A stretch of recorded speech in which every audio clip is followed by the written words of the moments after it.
their lives in the attack. Members of the Maryland National Guard, as well as Challenger, the bald eagle from the American Eagle Foundation. Oh, say, can you see by the dawn's early light what so proudly we hailed at the twilight's last gleaming, whose broad stripes and bright stars through the perilous fight o'er the ramparts we watched were so gallantly streaming. In the rocket's red glare, the bombs bursting in air gave proof through the night that our flag was still there. Oh, say does that star-spangled banner yet wave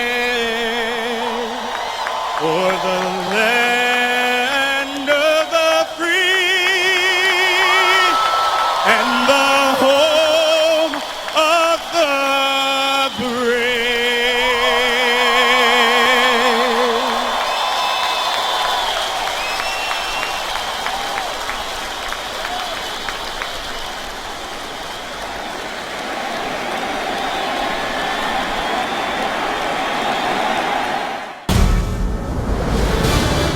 CBS Sports welcomes you to the following presentation of the National Football League.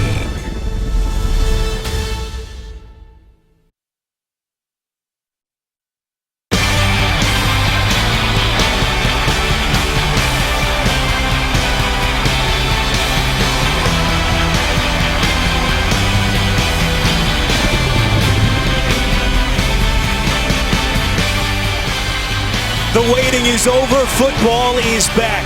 Better than 71,000 as Tyrod Taylor makes his return to his old home city. Joe Flacco ready to make his return from that devastating knee injury that ended his season back in Week 11. Today's game being broadcast in Spanish. We're available using the SAP button on your television. There is Rex Ryan, year 2, after leading the Bills to an 8-8 record. A season ago, they missed the playoffs for a 16th straight season, and Devin Hester lining up back deep to return. Signed just over a week ago, arguably the greatest return man in league history. And Solomon, here we go. Oh, Devin Hester is capable of doing great things. We've seen him return the opening kickoff in the Super Bowl, so certainly it's nothing new for him. Here's Jordan Gay, who was activated off their practice squad to fill the spot vacated by Chantrell Henderson, who was suspended earlier this week. Their kickoff specialist. The Bills, the only team to have one on their roster on opening day. And here is Hester going to play it. And excellent coverage down the field by the Bills. 14 yards on the return. It was Jonathan Meeks leading the charge for the Bills. And here comes Joe Flacco as the Ravens will have it. Flacco was really on pace for a career season, at least statistically, Solomon, before the knee injury last year. Yeah, he said he wants to get off to a fast start here today and try to gain the early momentum in this game and see if he can establish this team's identity early in 2016. Threw for nearly 2,800 yards, 64% completion percentage. They say that he had his best training camp ever, and really a newfound appreciation after it was all taken away from him at the end of last year. This is Justin Forsett.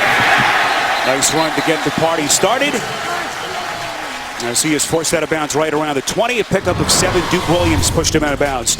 2 rookie starters on the left side of the line. Ronnie Stanley, the young man they took 6th overall out of Notre Dame, makes his NFL debut against a Rex Ryan defense. How about that? Steve Smith trying to make his return from a torn Achilles at the age of 37. As all eyes on him as we get going. 2nd and 3. Flacco goes underneath. This is Forsett. Able to fight his way to the 25. Tackled by Jerry Hughes as the Ravens move the chains. Defensive starters, this much maligned unit that went from 4th in 2014 to 19th. Corbin Bryant starting. Marcel Daria suspended for a 2nd straight opening day. Lorenzo Alexander, NFL journeyman, first NFL start since 2012 as a defender.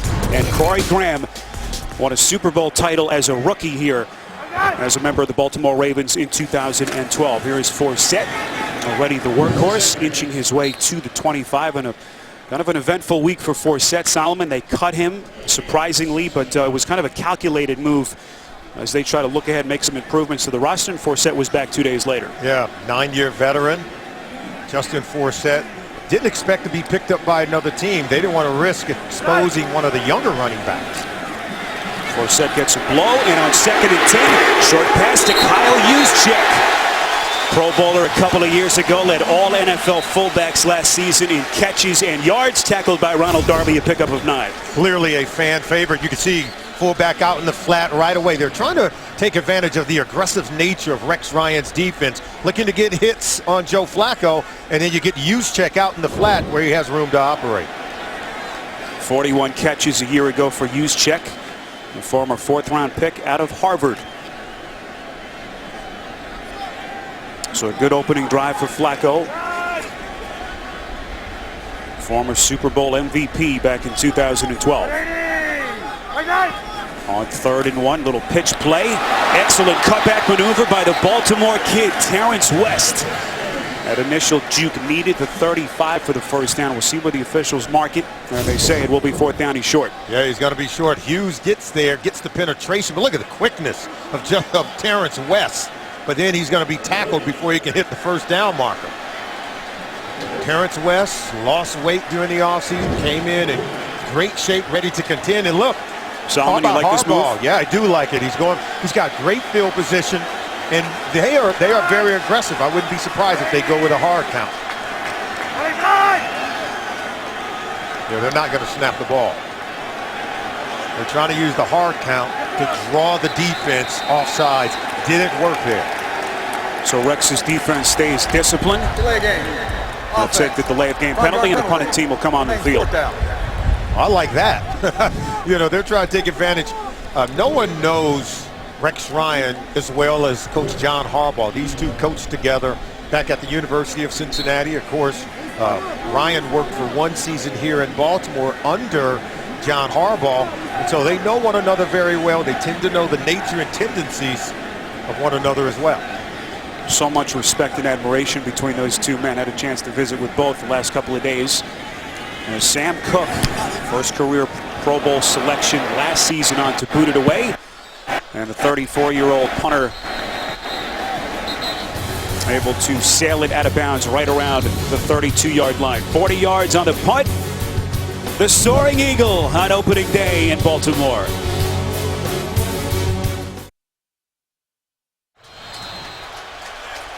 First offensive possession for the Buffalo Bills. After the Ravens drive stalls, they start at their own 32-yard line. Tyrod Taylor from the gun. Throws progressions underneath, and LaShawn McCoy is whacked. Zachary Orr laying a stick. So Tyrod Taylor, we mentioned 4 years as Flacco's backup. Gets his chance finally a year ago and turns in a Pro Bowl season. And what did he tell us? Hey, he wants to build in 2016 by getting the ball out faster, attacking the defense, keeping them back on their heels. I thought that ball came out rather slow, came out rather late, and LaShawn McCoy paid for it.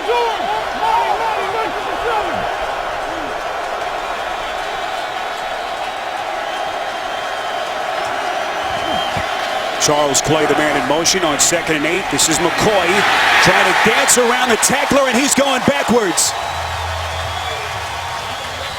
This certainly isn't what their offensive coordinator, Greg Roman, wanted. Obviously, they want to be able to run downhill. LaShawn McCoy has always had a tendency to want to bounce it and get outside of the defense. Now, the Baltimore Ravens, they understand the tendencies of the players they're playing against. So knowing that McCoy wanted to bounce it, they were able to read and react appropriately to come up with a tackle for a loss.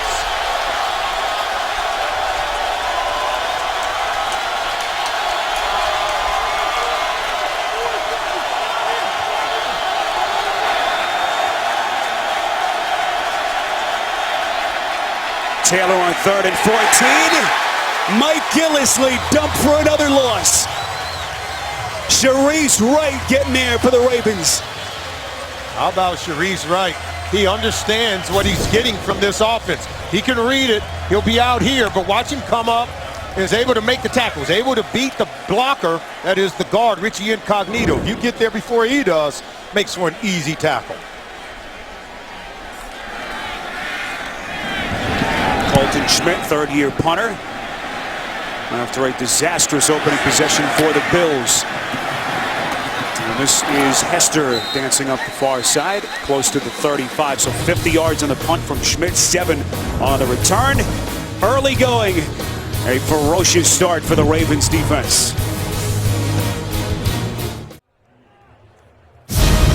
The NFL on CBS is sponsored by Southwest.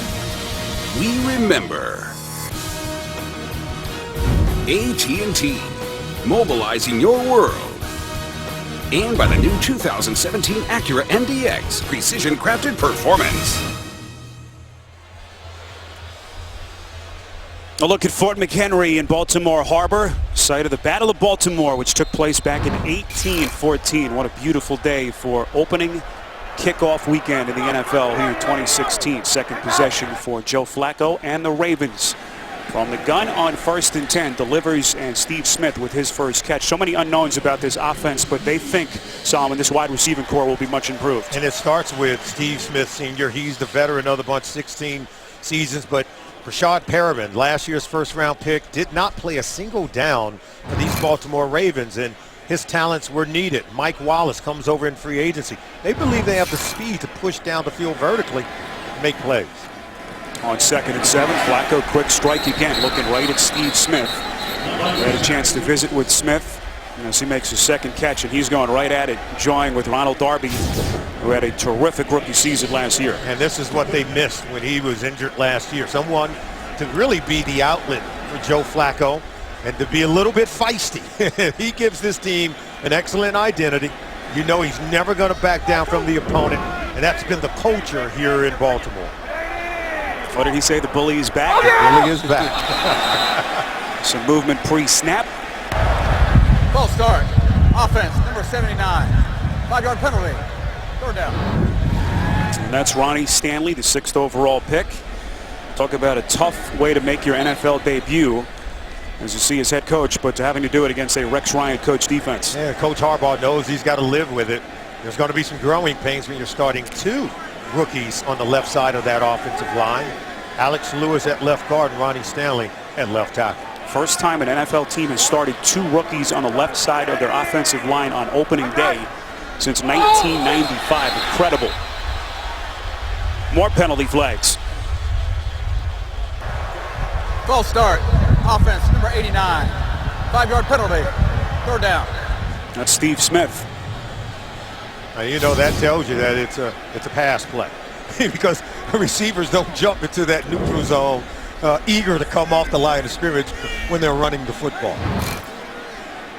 Now, we visited with Steve yesterday. He seemed kind of laid back, and then right when we asked him about that Buffalo defensive backfield, he immediately shot back into game mode. And it was the old Steve Smith. He was chomping at the bit to get on the field today. On 3rd and 11, Flacco over the middle and completes. That's Mike Wallace, one of the newest members to that improved wide receiving core. 15 yards and a first down. I think the wide receiving core, as you mentioned, Spiro, is much improved. Wallace is a guy that can get vertical, but someone has to be able to make plays in between the hash marks or in between the numbers and make plays. Now, the rookie left side of that offensive line, Ronnie Stanley, Lewis, look at him. I talked to Juan Castillo, the offensive line coach. He said these guys are going to put up a fight for 4 quarters. So after a couple of penalties, they move the chains. Flacco wrapped up on his way down. Buffalo calling for the penalty. Leger Duzable, the 7th-year defensive end, able to wrap him up. And the first incompletion officially thrown by Flacco. Yeah, they get pressure coming off the left side. It's Hughes. They force him to step up. And then Duzable is able to get to the legs of Flacco, able to haul him in. First season for Duzable in a Buffalo uniform, as the Bills dress only 5 healthy defensive linemen for this Week 1 game. Oh, Flacco wasn't expecting the snap. The football is live. It's loose. And it is Buffalo football. A colossal mistake as Preston Brown falls on the football for the Bills, and Buffalo gets it back. You have a veteran center, 9-year vet Jeremy Zutaw, and a 9-year veteran quarterback in Joe Flacco, but yet still the miscommunication between the center. And look, Joe Flacco's not expecting that ball. It was on a silent count, but you're the home team. You don't expect the crowd noise to interfere with the communication between the center and the quarterback. We said it at the top, Spiro. In these first games of the regular season, everyone is still trying to figure out just who they are as a football team. So 2 penalties and a botched snap on that possession alone. Keep in mind, Flacco played only 1 preseason game coming back from that long knee rehabilitation. This is LaShawn McCoy as Taylor goes underneath. And finally, some positive yardage for the Bills. They pick up 5. Well, how about the offensive starters? All 5 starters on the offensive line return for the Bills. They're headlined by Richie Incognito, resurrected his career with a Pro Bowl season last year. And Sammy Watkins did not play in the preseason, had surgery to repair that stress fracture in his left foot in April, as he makes his return today. Here he is lined up bottom of your picture on 2nd and 5. Handoff taken by McCoy, and right now that front is holding steady. Timmy Jernigan on the tackle. This Ravens defense, a much maligned unit last year. Worst statistical season since they came back to Baltimore in '96. You saw Brandon Williams, Terrell Suggs returning from that second torn Achilles that he's sustained in the last 4 years, and Lardarius Webb transitioning from cornerback to safety at the age of 30.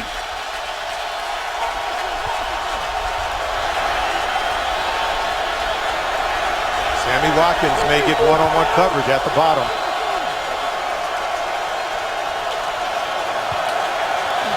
Isolated against Jimmy Smith. Taylor on 3rd and 6. High pass through the hands of the tight end Charles Clay. Incomplete. It was Eric Weddle, the new quarterback of their secondary there on the coverage. Combination route between Sammy Watkins and Charles Clay. Watkins lifts the coverage, and then underneath there's Clay. The ball has to come out sooner. Weddle's able to break on it, and if you're Tyrod Taylor, you have to throw the ball before Clay makes his break. Play with greater anticipation. Clay made the break and was still waiting on the ball to arrive, allowing Weddle to make the play. Weddle, that tumultuous final season in San Diego, didn't get the contract extension he wanted. As flags whistle, the play dead. False start. Offense, number 65. 5-yard penalty. Remains 4th down. Bills were the most penalized team in the NFL in terms of yardage last season, and a lot of special teams penalties as they take one right here. Nearly 1,300. As Colton Schmidt will have a couple of more yardage of space here to try to pin Hester back deep in their side of the field. Fair catch signaled by Hester. And this one will be down inside the Ravens 10. Perfectly placed 39-yard punt from Colton Schmidt.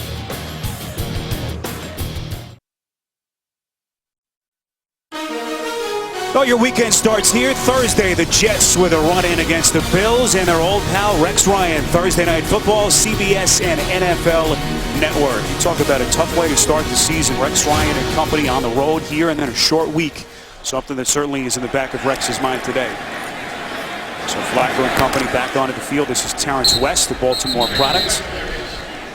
And Salmon, there's always pressure to win in the NFL, but certainly on Rex Ryan, 5 straight losing seasons, and has not coached a team into the playoffs since that run to the 2010 AFC title game with the Jets. And already I think Rex Ryan and the Buffalo Bills squandered a great opportunity after the botched snap between the center and Joe Flacco.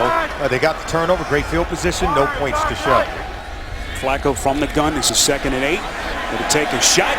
Far side of the field. It is caught.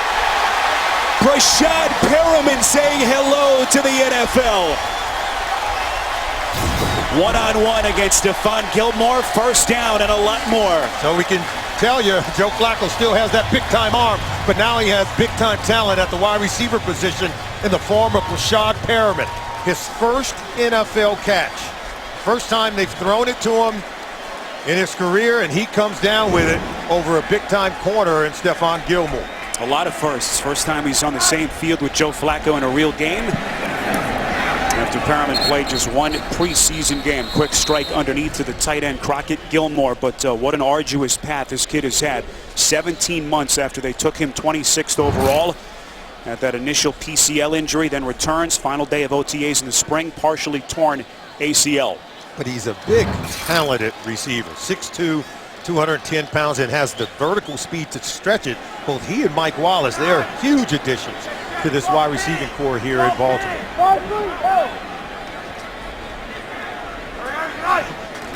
On 2nd and 5, they hand it to West. The young man who starred not far from here at Northwestern High School. First and run, also a collegiate star here at Towson. A pickup of 6 as they move the chains again. When he came out of Towson, the Baltimore Ravens were ready to draft him. The Cleveland Browns moved ahead, smartly so. Moved ahead of Baltimore. They took Terrence West, so he spent his first couple of years in Cleveland with the Browns, and now he's back home here in Baltimore. The Browns took him in the 3rd round, had that very impressive rookie season, but then the issues off the field. Eventually shipped off to Tennessee. They cut him shortly thereafter, and now trying to resurrect his career in his hometown. Flacco somehow gets it away and completes to Kamar Aiken. A magic trick by Flacco with Hughes giving chase. Yeah, Kamar Aiken grew up in this offense 1 season ago. Pressure on Flacco. He's rehabbed the knee, still has enough mobility, and still has that arm strength to drive this way outside the numbers while getting away from the defenders. And Aiken was able to work his way back to the quarterback. So Flacco now 8 of his first 9. Here is West. Brought down by the safety Corey Graham and former Baltimore Raven. Well, the wait is almost over. Be there when the Big Bang Theory kicks off with a star-studded premiere that will have everyone talking. It all happens Monday, September the 19th, only CBS. So excited to have you with us. Spiro Ditas, Solomon Wilcots, Dana Jacobson, rest of our CBS crew from M&T Bank Stadium in Baltimore. Only the 7th all-time meeting between these two teams. Still scoreless with under 2 minutes left in the quarter. This is Forsett. Buck Allen, who took over after Forsett went down with the injury last year, is inactive, so only 2 running backs that John Harbaugh has gone with today. Holding. Offense, number 73. 10-yard penalty. 2nd down. Well, you rarely see that. That's Marshall Yanda, their all-pro tackle. He's been called now for only 3 penalties over the last 3 seasons. Oh, he's the stalwart on that offensive line and really one of the true leaders on this football team for John Harbaugh. He's a tough guy as an interior blocker on this offense. If they're going to run the football, they're going to run it behind Marshall Yanda. On that right side is where they have all the experience opposite of where the 2 rookies are on the left side. Already the 4th penalty called against the Ravens, totaling 25 yards. 7th play of the drive. Flacco on 2nd and 17. Looking for Perriman, the rookie. It falls incomplete. Very tight coverage spearheaded by Gilmore. Yeah, this is just Perriman working in front, getting across the face on the slant route. You got to be able to come down with that one. That's where Perriman's still going to grow. He's a talented player, but if you're going to take that kind of lick, you got to make sure you come down with it and make a play for your quarterback. Gilmore last season, career best, with 3 interceptions that led this Buffalo secondary.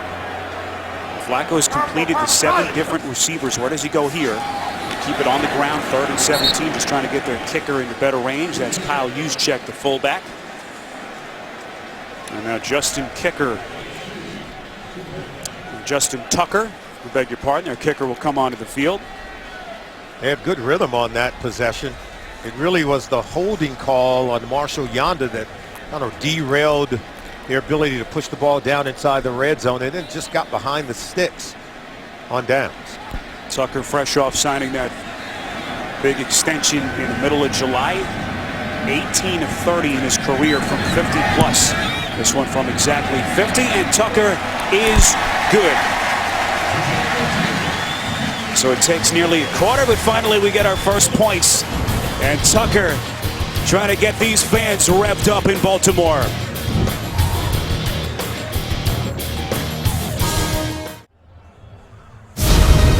The NFL on CBS is sponsored by Geico. 15 minutes could save you 15% or more on car insurance. And by Outback Steakhouse. Bloomin' great.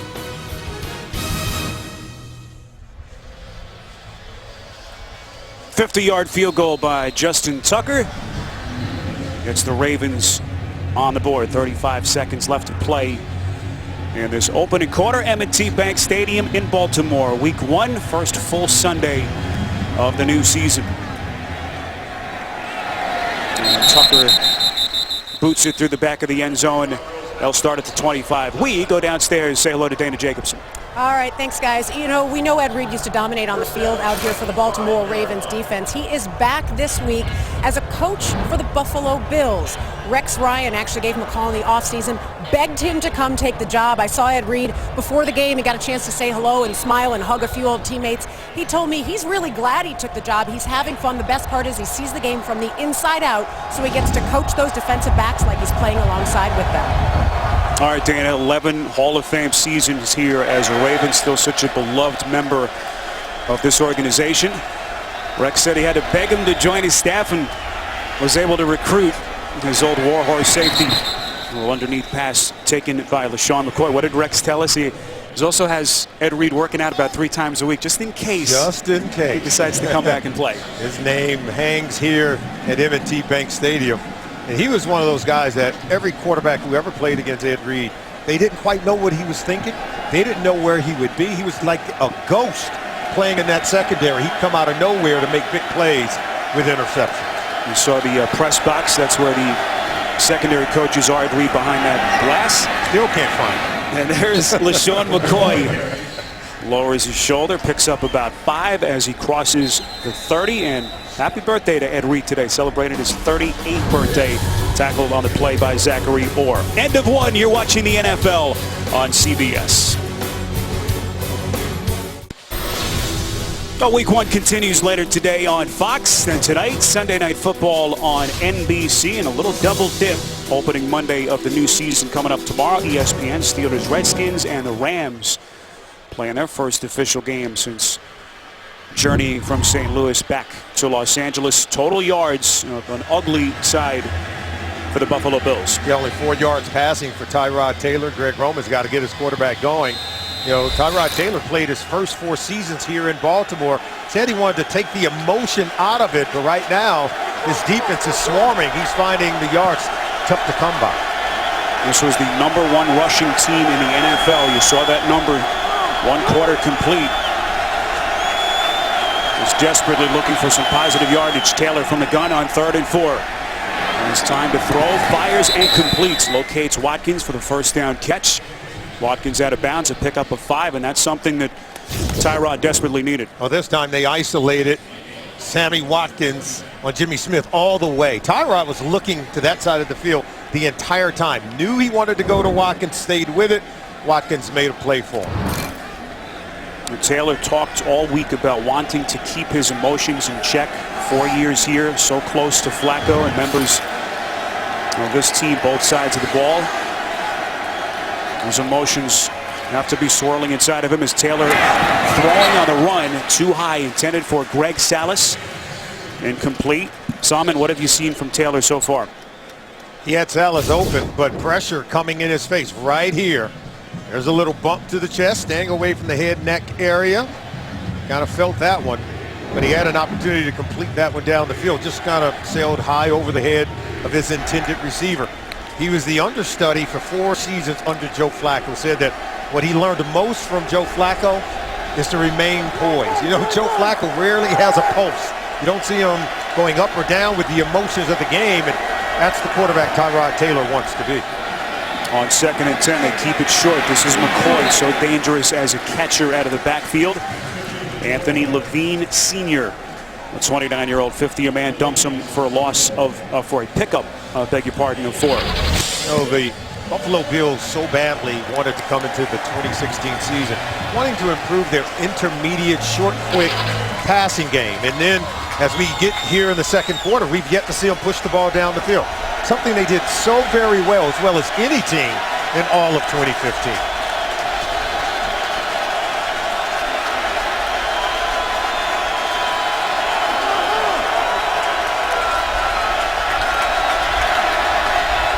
3rd and 6. Taylor sacked. And this Ravens defense just keeps coming. Timmy Jernigan credited for the sack. Jernigan, he gets loose. They also bring the blitzing linebacker, C.J. Mosley. You see him coming right up the face, into the face of Tyrod Taylor. He had nowhere to go. Even his great mobility couldn't save him there. And that was the area where this defense struggled, a pass rush or lack thereof last season. And keep in mind, they're without Elvis Dumervil today. Still not ready to come back from that foot injury that they had to have corrected during the offseason. Colton Schmidt on the punt, and Hester unable to play it. Joe Flacco back onto the field when we come back.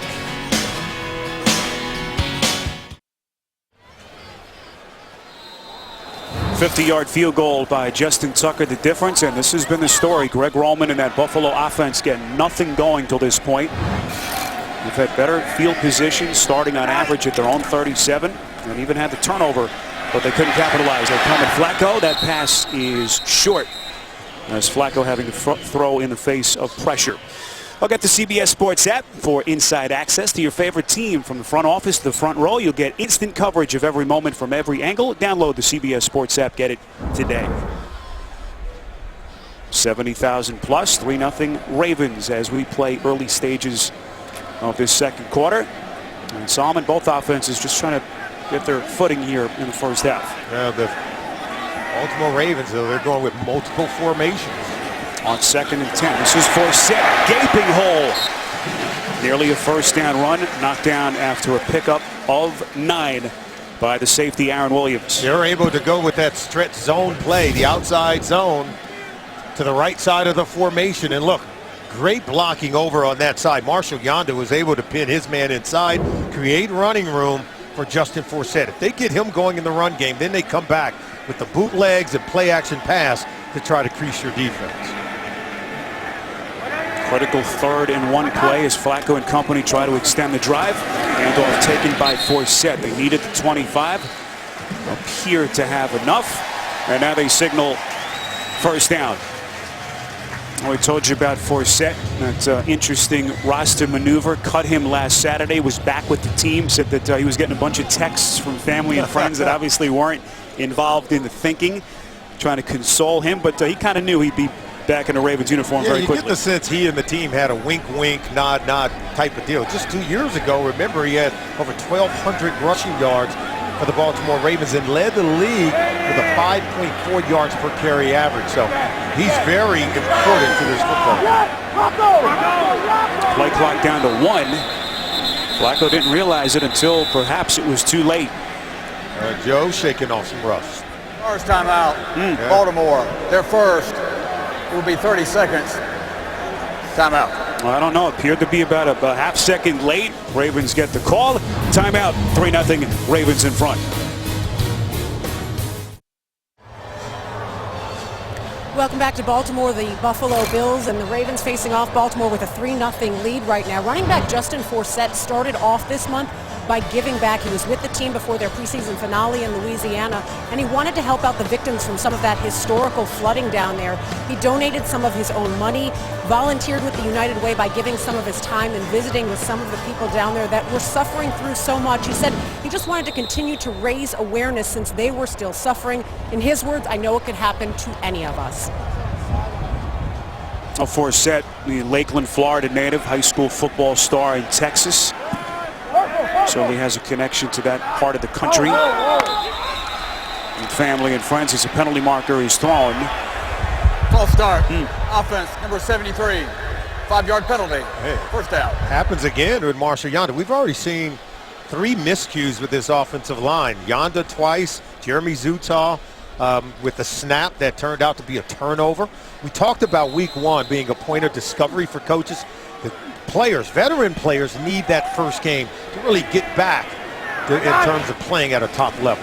We saw Mark Trestman, second season as their offensive coordinator. This is West showing some burst. And he has defenders on his back. Lorente McCray going for a ride. A run of 10 for Terrence West. Yeah, they lose leverage in terms of trying to contain West. Starts one way, watch him bounce it back. And see right there, as soon as he gets around Hughes, he's able to get to that second level of the defense, breaks the tackle from Gilmore, ends up with a positive 5-yard gain.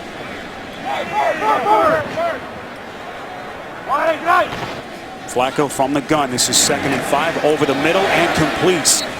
Smith making the initial guy miss. You know, we asked John Harbaugh about West and what to expect. He said that physically he's a different player. Got his body fat down from about 20% to 13%, and you're seeing it. Looks very dynamic so far. Yeah, what you get with that when you lose weight, most players in the NFL think you have to be bigger, stronger. No, what you need is speed and quickness to be elusive like what you saw on that run.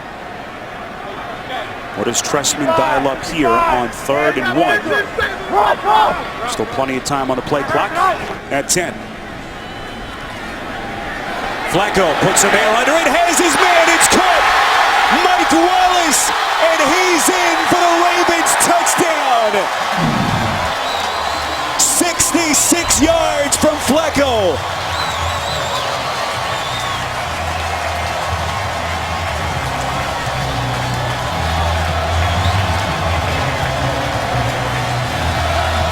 This Buffalo defense, they like to go man-to-man in order to put pressure on the quarterback. But if you're going to do that, you've got to be able to get home. And see, it's man-to-man here, but this is where he gets open. Flacco sees it, and he cuts it loose to go ahead and make that play. Look at that, nice throw. We have some technical errors there, but no errors on that play by Mike Wallace and Joe Flacco. Duke Williams, the man beat in the coverage, and Mike Wallace coming off his most disappointing season in the NFL. Only 473 yards receiving last season in Minnesota. 66 yards on a perfectly thrown ball from Flacco. You're watching the NFL on CBS.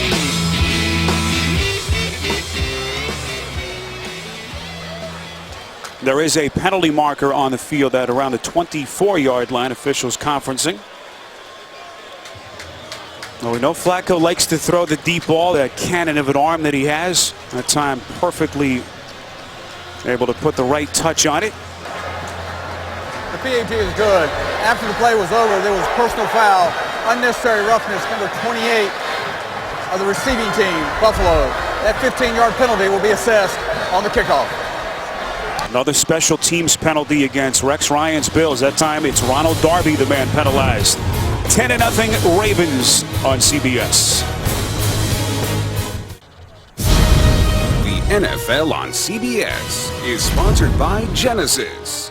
Take a breath of fresh luxury. Verizon. Welcome to Verizon LTE Advanced, the next-gen network. And by Domino's. Order online at Domino's.com.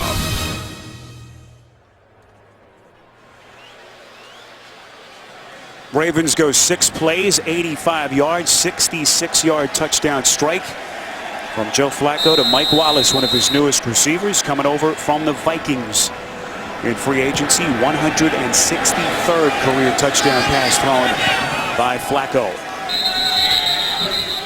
Tucker booms another kick through the back of the end zone, so they will have it from the 25. We expected physical play. It's exactly what we've got. Well, both teams are trying to assert their identity and impose their will on the opposing team. And look, getting chippy, hitting Sammy Watkins, taking a hit on the quarterback when you get an opportunity. No one wants to hit the opposing quarterback more than Rex Ryan, and no team is going to allow anyone to come into M&T Bank Stadium and push them around. You know, the Baltimore Ravens, they've been known to put up a fight. Look at the total yards discrepancy till this point. Just over 10 minutes left in the second quarter. A fake pass from Taylor, and McCoy comes out of the fray.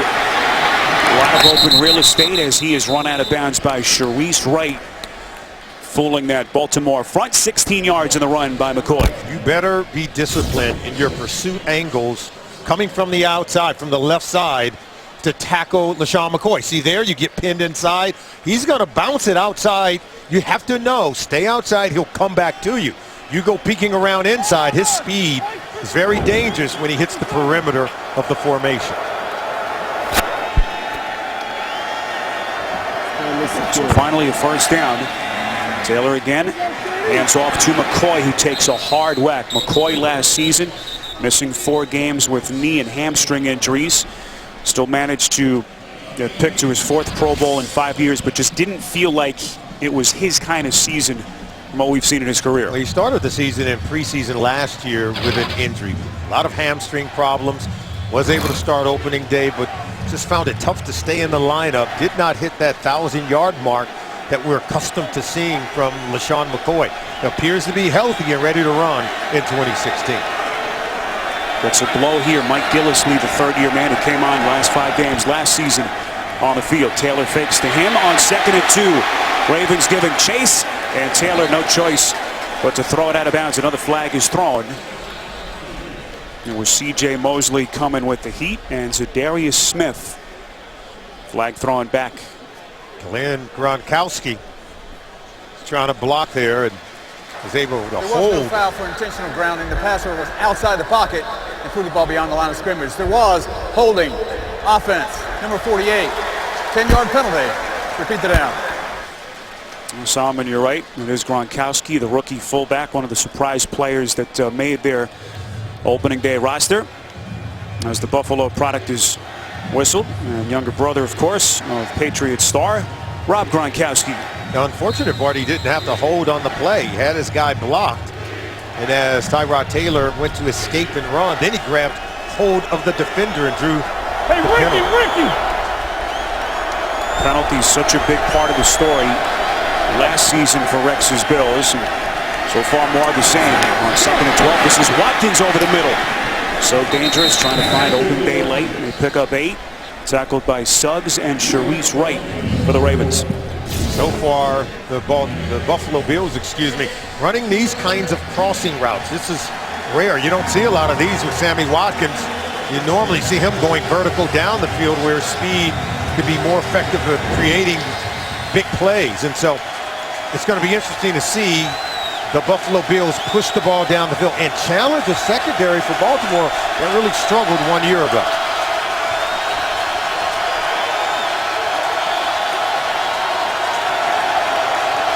Play clock down to 2. Taylor fires and completes. Robert Woods with a 1st down catch. Good throw, good catch. Wasn't sure if Woods was going to be able to get both feet down. That ball was on him in a hurry. This was a laser thrown to him. And look, you see he's able to get that 2nd foot down. Good control, catch, and he survived the fall to the ground. You didn't see that ball come loose in any way, shape, or form. Excellent execution of the fundamentals. Woods saw his numbers drop a bit last season, his 3rd in the league. After that career year in 2014, 700 yards receiving. Here is McCoy on 1st and 10. Finds the edge, cuts back, off the sideline, and a nifty run by McCoy, the Pro Bowler. One of the deadliest runners in the NFL. 13 more yards and another 1st down. This is their version of what we call the jet sweep. Look, you see they pull the guard, pull the tackle even. Able to get out front, have receivers Woods blocking out in front, and the speed of LeSean McCoy can get to the edge of the defense at the NFL level. Not everyone can bounce it outside, but the quickness and speed of LeSean McCoy, he can be effective running that play for Greg Roman. Reggie Bush, 1st time we've seen him in an offensive snap today. And Taylor trying to locate him, threw it too high under duress. Webb was right on Taylor's back. And the pass for Bush too high, incomplete. Coming up Tuesdays this fall, NCIS's Michael Weatherly returns to CBS in the new legal drama Bull. Premieres Tuesday, September the 20th, only CBS. You know, coming in, Spiro, we said that Tyrod Taylor was very accurate, very poised. 8 of 11 so far in the 1st half, only 27 yards. That was an easy throw out in the flat to Reggie Bush. He missed it. Yes, he was under pressure, but we're accustomed to seeing him to complete some of those short intermediate passes. Bush stays on the field, takes the handoff from Taylor, and he is going nowhere fast. They were trying to go back to that jet sweep. There you see, they're saying no way. They were able to shut that one down. Lawrence Guy, number 93, he's out in front of it. So they can't get to the edge. So he's forced to cut it back. Lawrence Guy stayed home against the quickness of Reggie Bush and shut it down. Bush just 5 games before that knee injury on the concrete in St. Louis. Member of the Niners last season. Buffalo signed him on the 1st of August. His 15 in 7 years. Trying to resurrect his career. 3rd and 13.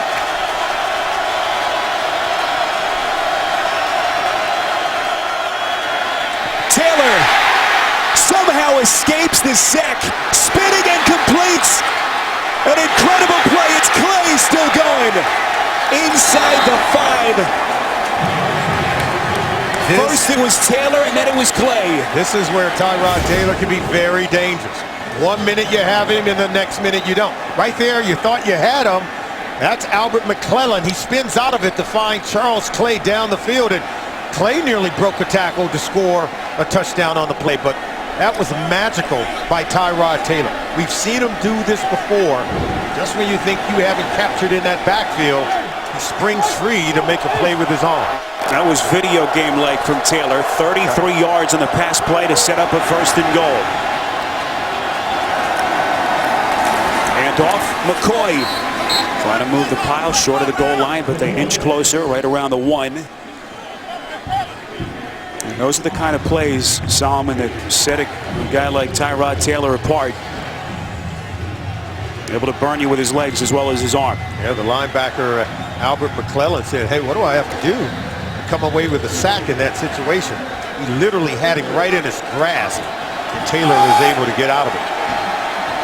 Bills were on the bottom half of the league last year in red zone offense. First time they're in the 20 today. McCoy cutting back, lunges end zone. No signal yet, appears to be short. Oh, yeah, I kind of thought he was in after that lunge. Rex Ryan wondering if he should throw the flag.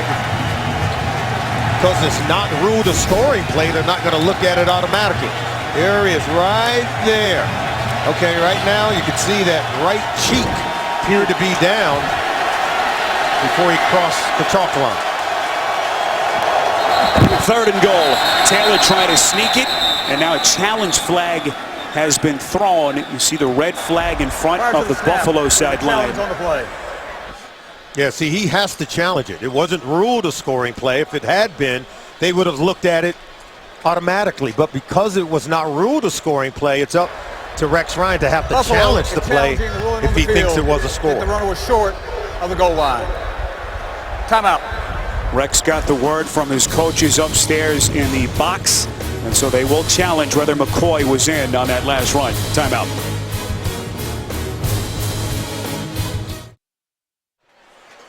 Rex Ryan and the Bills challenging that last McCoy run that was ruled short of the end zone.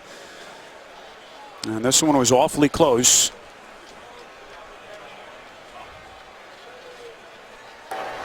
After reviewing the play, the ruling on the field stands. Buffalo will be charged with the challenge and their first time out. Please reset the game clock to 3:57. 3:57 on the game clock. Now there's a process. It's got to come from upstairs. They tell the assistant coach down on the field who runs over the Rex Ryan, said, hey, our information upstairs says you got to challenge this. And so, you know, Rex Ryan last year, he was criticized for challenging plays of this nature. But what if he hadn't challenged it, and then he ends up having to settle for a field goal here? Most people would say, hey, you could have challenged that one. You'd have had yourself a touchdown. 3rd and goal. Taylor trying to sneak it in. Ravens trying to hold. And Taylor is short. And now another big decision for Rex Ryan. Yeah. First, they should get movement on the left side. They really believe in Richie Incognito to be able to get movement to that left side on a quarterback sneak, and they're not able to get in. What do you do here? It's 4th down. It's early in the season. You're not out of this game. To me, you have to come out of this situation with points. I think you go ahead and take the field goal. You're not going to lose the game here, but neither are you going to win it. You got to come out of this situation with points. I would go ahead and take the field goal. Well, Rex, never a guy who is bashful to roll the dice. Cordy Glenn is the injured Buffalo player, such an indispensable part of Greg Roman's offensive line. See, in my mind, you would have, if you were going to score, if you were good enough to score, you were good enough to score on that previous play on a quarterback sneak, just inches away from the goal line, but yet didn't get enough movement to do so. Right now, this defensive line, in my mind, is winning the day for the Baltimore Ravens. So Cordy Glenn has to go to the sideline. He's replaced for the moment by Ryan Groy, the third-year man out of Wisconsin. 4th and goal. And now Buffalo's going to think about it a little bit longer. They'll take a timeout. So already 2 timeouts on this possession. They're gone.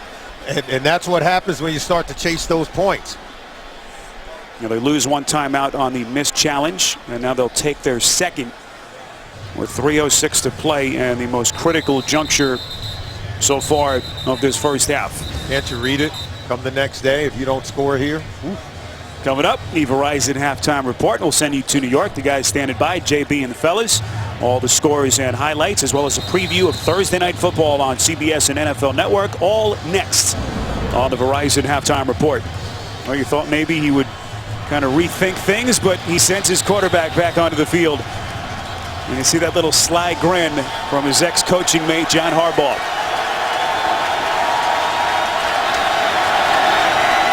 12th play of the drive that started at their own 25. McCoy lunges, end zone, touchdown Buffalo. They go back behind Richie Incognito at that left guard position. This is just a straight dive play. It's all muscle on muscle, and Incognito creates an opening on that left side. And how about Shady McCoy? He gets skinny. He gets in the end zone there.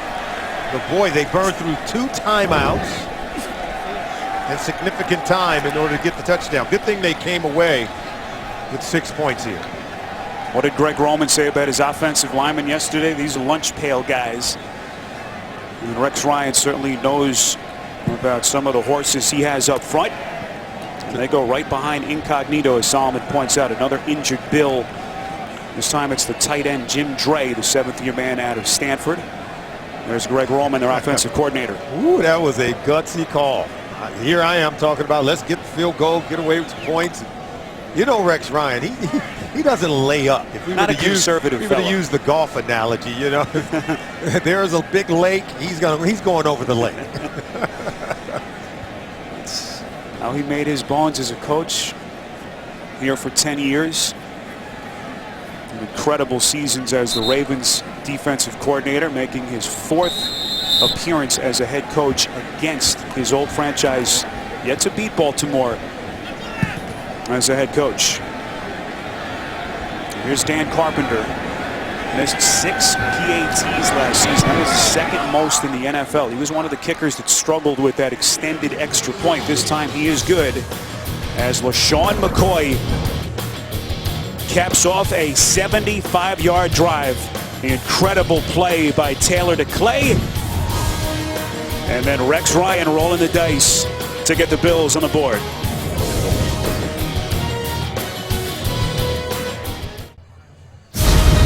The NFL on CBS is sponsored by Bud Light, beer with your team on it. And by AutoTrader. Find your perfect new, used, or certified car on AutoTrader. Just outside M&T Bank Stadium, so a Bills offense that had just 2 total yards at the end of the first, finally able to kick it into gear. 12 plays, 75 yards. And that critical decision by Rex Ryan to go for it on 4th and goal as LaShawn McCoy able to run it in. Here is Hester, will play it from just inside his own end zone. The ever dangerous return man crosses the 20. And a little bit short of where they would have had it with a touchback. 23 yards on the return. Salma, what have you seen so far from Flacco? Oh, Joe Flacco's been very crisp and clean throwing the ball, giving his wide receivers opportunities to make catches, showing strength in that big arm of his. He's completed passes to 7 different receivers, including the 66-yard touchdown strike to Mike Wallace, getting the ball down the field. So he's been efficient with the intermediate throws, but still possessing that big-time arm that you saw in the touchdown pass. And he has spread the wealth so far. 7 different receivers have caught a pass. First and 10. Pocket starts to collapse, and that pass goes straight into the turf. Kyle Williams coming with the pressure straight up the gut. See, even this was a good play. Now, he's dusting himself off. Look, he didn't want to force this ball. It could have been intercepted, but yet he's not going to take the sack. That's a 9-year veteran understanding how to manage the football game and understanding situational moments where you don't want to take the sack and lose momentum in this game, but yet don't risk it by forcing the ball into tight coverage. Dennis Pitta making his return to the NFL in motion. This is Forsett. Short at the 30 and brought down at around the 28. Now, we spent some time with Flacco on Friday. As you see Steve Smith once again jawing with Stephon Gilmore. You have to think that he's thinking about the knees. We'll see what happened there between Smith and Darby. Smith just getting into it with everyone.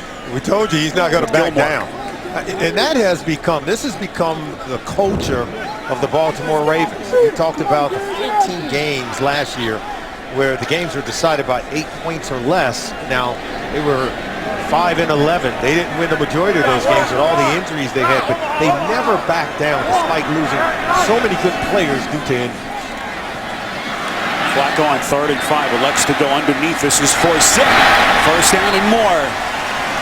Tripped up after a pickup of 10. That's Forsett running into daylight. Gilmore able to trip him up. As we reach the 2-minute warning, you're watching the NFL on CBS.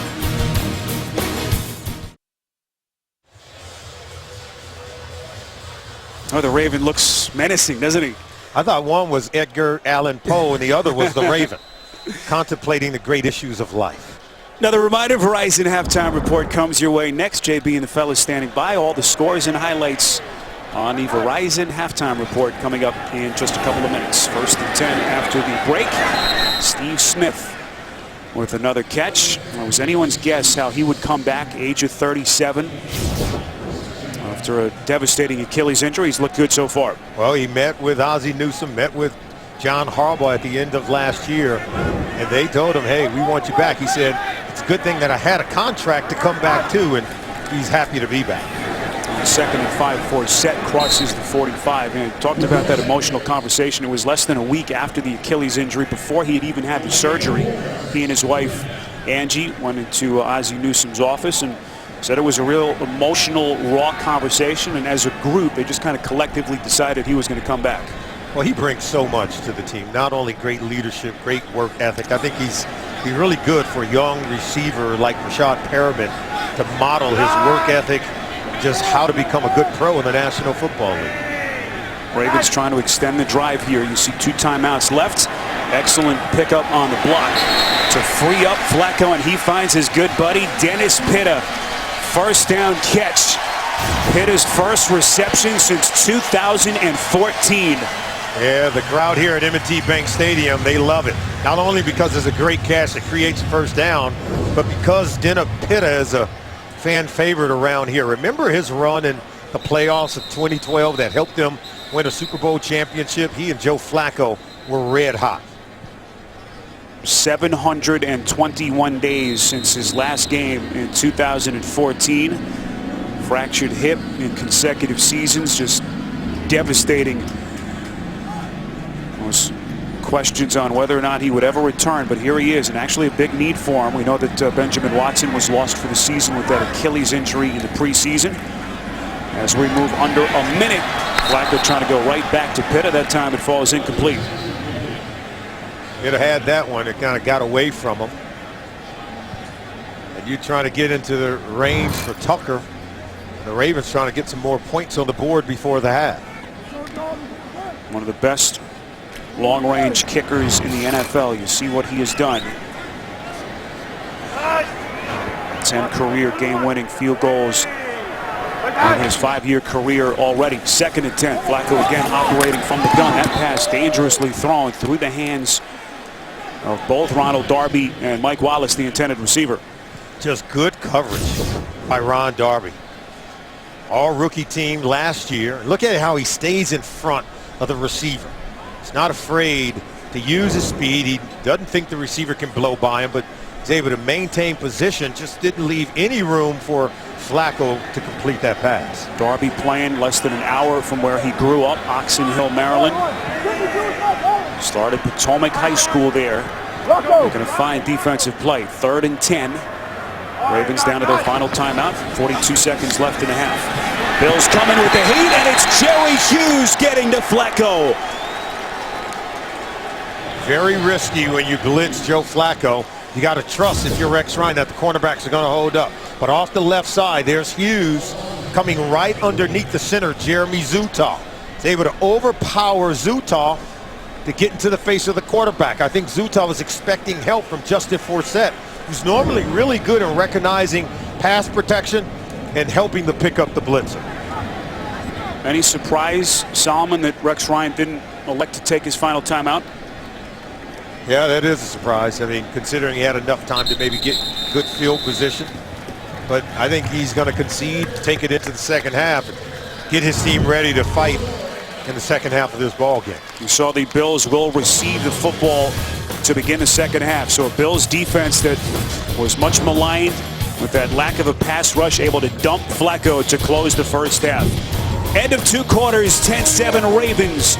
The Verizon Halftime Report is next. You're watching the NFL on CBS. Numbers. Well, the Baltimore Ravens, they want to be able to dominate in the run game. It's pretty much stalemate, even though they lead. But look at the passing yards. Joe Flacco, we talked about him. He's pushing the ball down the field, still connecting underneath on the intermediate throws. He's just playing very highly efficient in the passing game right now, and they've got good balance working on offense as well. That's something he said he wanted to do, is to establish their identity early. I think they did it on the offensive side of the ball in the first half. Bills, if you've just joined us, had 2 total yards at the end of the first quarter. Tyrod Taylor, that incredible play on the pass to Charles Clay, set up in 1st and goal, and then Rex going for it on 4th down as they bang it in to get on the board. This is LaShawn McCoy, tripped up by Sharice Wright, a pickup of 4. How did McCoy look to you in the first half? Very quick, very shifty. I think he's got to do a better job of committing at pressing the line of scrimmage.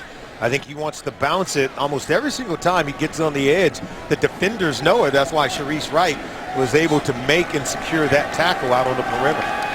Injury update from the Buffalo locker room. Cordy Glenn, a 50-year tackle, has an ankle injury, will not return. So Cyrus Kwanjo is now in his spot at that left tackle position. McCoy is very close to that 1st down marker. Suggs on the tackle, and Buffalo able to move the chains. Much better play by McCoy, as you see Suggs. Terrell Suggs, look, he comes, he's going to make that tackle right there. So he's able to move. He's back after the Achilles tendon injury. The second one of his career, ended his season 1 year ago. And we asked him about it, said that retirement never entered into his mind. A guy that missed only 3 games his first 9 seasons. He's missed 23 over the last 4. There's 2 Achilles and that devastating biceps injury. Taylor on 1st and 10, has all day to throw, fires, he completes. This is Watkins. Inside Ravens territory, C.J. Mosley on the tackle, 19 yards, as now they start to pick apart this Ravens secondary. Yeah, Suggs coming off the right side. He doesn't get close. Look, all day to survey that defense for Tyrod Taylor. We talked about him needing to challenge his secondary. There you see Watkins getting open against Jimmy Smith there, wide open, able to make that catch. And then you can see Suggs not quite 100% yet, as they're able to keep him far away from the quarterback. 3rd catch of the afternoon for Watkins, totaling 32 yards. 1st and 10 from the Ravens 46. Taylor fakes the handoff to McCoy. Short strike caught by Woods. And forced out of bounds by Albert McClellan, making his first start since 2012.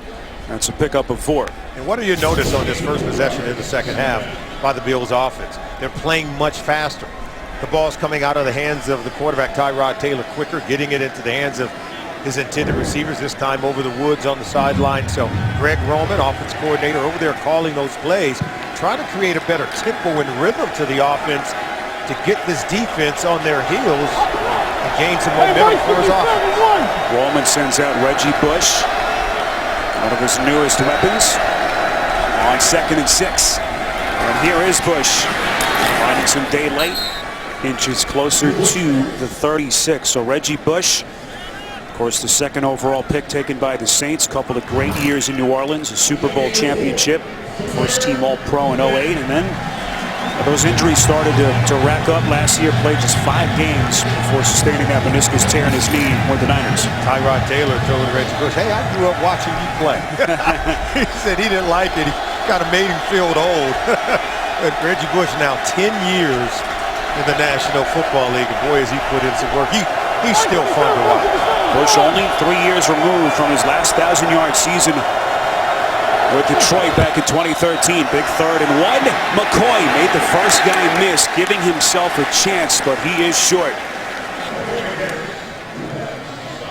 They were blitzing and pouring in. Watch Ladarius well, number 21. He's a former corner turned safety. He's pressing, and so were other defenders in and around the ball carrier. Zachary Orr also penetrating on that play as we take a look. Now here's Greg Roman. Looks like they're going to go for it on 4th down. You like this move? I do. Now, it depends on what play they're going to call. Looks like they're going to have to throw it. Taylor can keep it and make a 1st down with his legs. 4th and 1. Taylor flushed out. Going to try to run for it. He's got it. There is a penalty marker thrown behind the line of scrimmage. Behind the defense, that is, right around the 26. Pressure coming from Zadarius Smith. Holding. Defense number 22. That 5-yard penalty will be added to the end of the run. Automatic. 1st down. That's Jimmy Smith. Well, you can only cover him for so long. He's working against Sammy Watkins. And once Tyrod Taylor breaks from that line of scrimmage, you can see there was a hole there. He had totally lost his angle. Smith doesn't appear to be moving too well. Smith healthy again to start his season for the first time since sustaining that foot injury towards the end of 2014. He did have a pin inserted in that foot. He had it removed a couple of months later, but you see him gingerly limp to that Ravens sideline. 1st and 10, Taylor from the gun. Again, excellent pass protection. Taylor throws on the run, and it is incomplete. Off the hands of Woods, and Taylor took a shot. Boy, did he. Number 91, Matthew Judon. Look at that. That was a clean hit. It was clean. You can hit the quarterback. He does have special protection. You just can't hit him in that head or neck area. You can't go low at the knee area. So the target line was perfect there. Here's Dean Pease, their defensive coordinator, trying to turn the page after last season. 2nd and 10. 9th play of the drive. They snap it from the 26. This is Bush, and he's going backwards. McClellan leading the charge for the Ravens. Loss is 6. Number 50, Albert McClellan. That's who you have to read here. Because, look, once he gets up the field, you cannot run it out there. And that's where Reggie Bush has to read that. Look, he gets up the field, now you got to cut it back or cut it underneath. But you can't give ground and allow the Ravens defense to create a huge loss on the play. Your read has to be the end man on the line of scrimmage defensively. If you get him sealed, attack the outside. If he comes up the field, you got to cut it up and run underneath. McClellan making the start for Elvis Dumerville. The stud pass rusher wasn't quite ready to return. That ball was snapped, but the whistle had been blown. Buffalo, they're first. Timeout. So apparently some confusion. Greg Roman wants a little extra time to think about it. 3rd and 16 when we come back. Bills 3 of 8 on 3rd down conversion attempts today. Big attempt here. 3rd and 16 from the Ravens 32.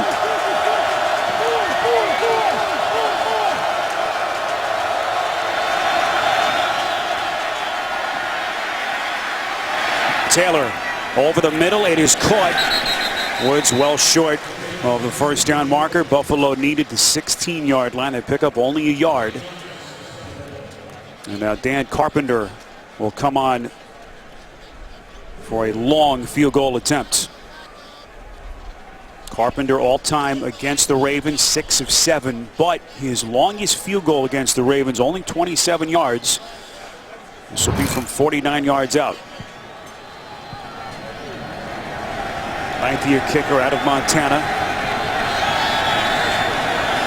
Trying to tie this game at 10. This one has the limited weight.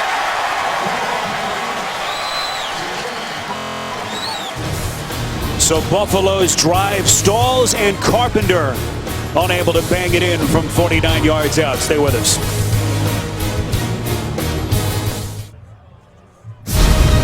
The NFL on CBS is sponsored by Southwest. We remember. State Farm. Talk to an agent today at 800-STATE-FARM. And by the Lincoln Motor Company and the exhilarating new Lincoln MKZ.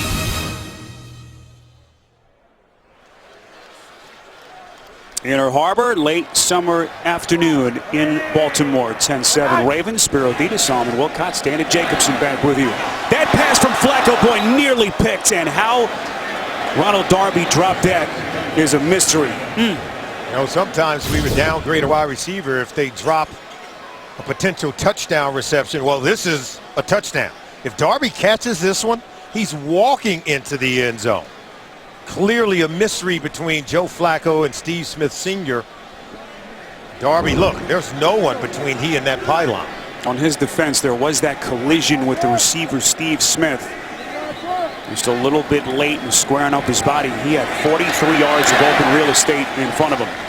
Forsett on to take. How about the wisdom of Solomon here in week 1? You know, Joe Flacco and Tyrod Taylor were teammates here in Baltimore for 4 seasons. The first time they're going to face one another here today.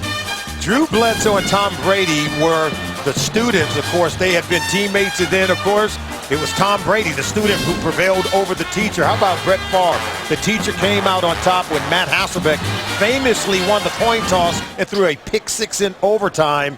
Boy, we've seen some student-teacher sort of rivalries. This one is going on today. Right now, Joe Flacco on top of his student.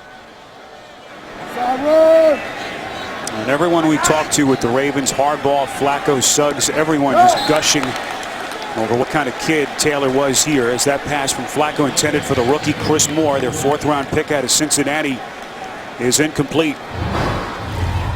There you see Tyrod Taylor, Joe Flacco, they're slugging it out. We talked about Flacco looked really good in the first half of this game, but you know, Tyrod Taylor started to turn around with that magical play where he appeared to be sacked in the second quarter, threw the ball down the field 33 yards to his tight end Charles Clay. So there's still some magic in Tyrod Taylor. He's got some big play capabilities. Flacco's last 4 attempts have been incompletions. Sam Cook on to punt it away, the 11th-year man, and here comes Brandon Tate. An impressive burst up the far side of the field. 46 yards on a punt from Cook, 21 on the return from Tate. Timeout.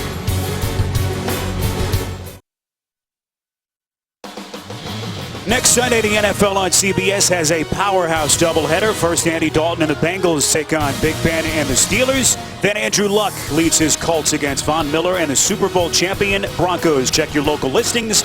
It all begins with JB, Boomer, Tony, Coach, and Bart on the NFL Today. Let's take a glance at the scoreboard around the NFL. Right now, Cincinnati losing to the Jets early second half, 16-13. How about the Chargers up over Kansas City? Solomon, 21-3. That is a surprise. That game being played at Arrowhead Stadium. So much expected this season of Alex Smith and the Chiefs. So here's Tyrod Taylor. His offense back onto the field. Took him a while, Solomon, to settle in. He had those jitters early on, really a quarter for the entire offense to get settled. But seems to be playing a little bit better over the last couple of possessions. Yeah, it seemed to want to suppress the emotions that come with playing against your former team. He'd said that his 4 years here in Baltimore was like red shirt years in college, where he could just look, listen, and learn from Joe Flacco. Said he learned from some great leaders, Anquan Bolden, Terrell Suggs, Ray Lewis, and Ed Reed. Had 3 different offensive coordinators his 4 years here in Baltimore. Play action from Taylor on 2nd and 10. Throws it near side, and he finds Watkins again. Forced out of bounds by Jimmy Smith. We know those two would be going at it today, as Watkins picks up 11 and a Buffalo first down. But you notice the protection held up for Tyrod Taylor. He was able to hold it, was able to wait for Sammy Watkins to come out of that break, and then you saw with great accuracy, threw the ball very well there. Something tells me if the protection can hold up, Greg Roman can turn loose Tyrod Taylor in the passing game, and he'll make some plays for it. See Watkins so far, 4th catch. Tyrod Taylor now 13 of 17, just under 100 yards passing. McCoy able to get out close to the 43. Well, you think back to Watkins' season last year, his numbers, Solomon, in the first half of the season weren't quite what he wanted them to be, kind of voiced his frustration.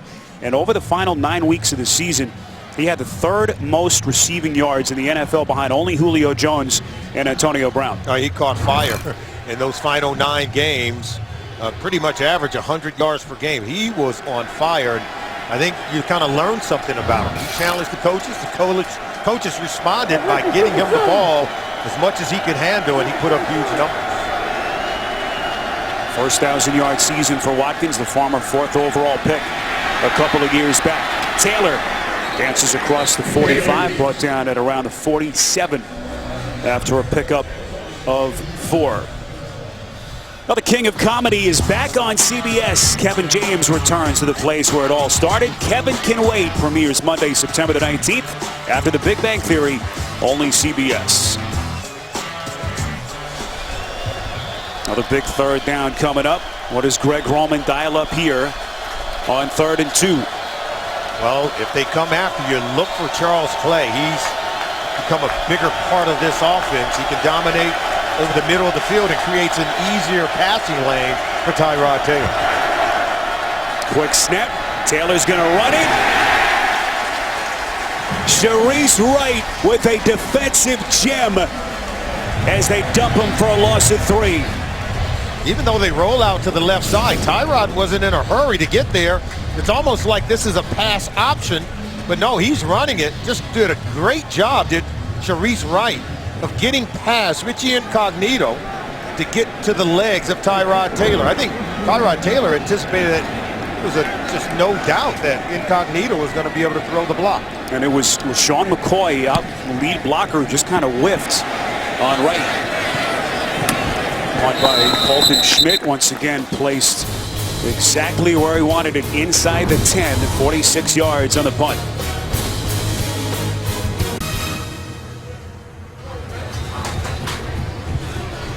Oh, it wouldn't be a trip to Baltimore without some crab cakes. I saw you taking down one of those at halftime. Hey, I know how to pick my deal now.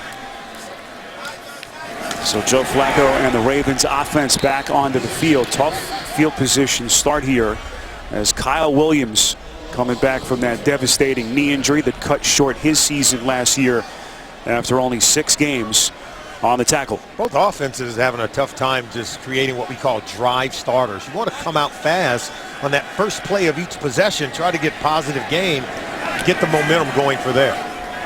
2nd and 12. Flacco on the run from his own end zone, completes to Forsett. Mikel Roby-Coleman, and now penalty flag thrown. You saw him get a back right around the top of the jersey.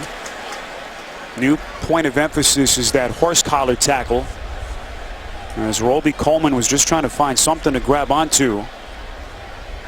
Grab too much. Personal foul, grasping a helmet opening, defense, 15-yard penalty, automatic, first down. Wow, now that's a drive starter, but for the opposing offense. There he is. So right at the back of the helmet. Yeah, you have him stopped. There was no need to grab the back of the helmet. You had him stopped, you had him tackled. All you have to do is just contain them until help arrives, right? So a monumental penalty. You have them pinned back deep on their own side of the field. And now a fresh set of downs for Flacco and the Ravens. Talk about drive starters, penalties for the opposing defense can help an offense get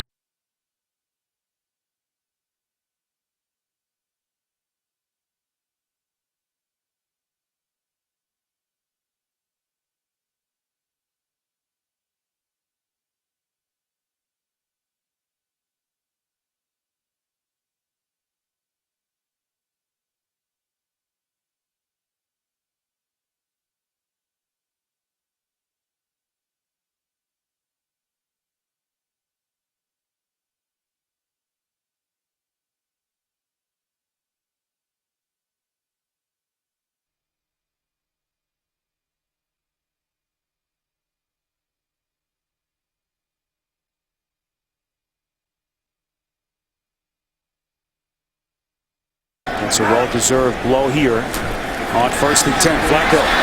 Pocket starts to collapse, and that pass sails incomplete. We do apologize. We understand we're having some technical issues. Try to sort through those as quickly as we can. A flag is thrown behind the line of scrimmage. Personal foul, roughing the passer, defense, number 55. 15-yard penalty, automatic, first down. Another back-breaking penalty, this time on Jerry Hughes. You know, we saw some of these last year from the Buffalo Bills where these penalties begin to mount. And Rex Ryan, he got it in control about middle of the season. But it's one of those things, you look up at the end of the year, you finish 8-8, you wonder, had we won maybe 2 more games, would have been enough to get into the playoffs. And I think they've got to learn early in 2016 not to give the other team extra opportunities by committing these foolish penalties. Buffalo has given up 30 yards in penalties on this drive alone. So 1st and 10, they spot it just inside their own 49. You see Flacco's numbers, just at 200 yards passing on the day. Flacco somehow gets it off to West. Well, it was Ronald Darby who had Flacco wrapped up. And Flacco again, that kind of sneaky escapability to find West. Sometimes the bigger guy wins. Flacco is 6'6", 245. But Darby is 5'11", 195. And Joe just swats him off like he's a little gnat. It's no big deal. He's draped all around Flacco. Flacco still completes this pass to Terrence West. What did Rex Ryan call Joe Flacco? He said he's like Mount Everest back there at 6'6". So Rex spoke glowingly of Flacco and the respect he has for him. This is Kamar Aiken breaking a tackle. Bills defender loses his hat as Aiken is dumped down by Preston Brown and Aaron Williams. And it's actually a loss of 2. Well, not too late to play NFL Fantasy. Join Draft and Play from anywhere with the all-new mobile app. Sign up free at NFL.com/fantasy. Good day on 3rd down so far for the Ravens. Up 3 as we come up on the final minute of this 3rd quarter. 3rd and 6. Flacco's pass right through the outstretched arms of Roby Coleman and caught by Pitta. Wow. In fact, I thought Roby Coleman was going to intercept this pass.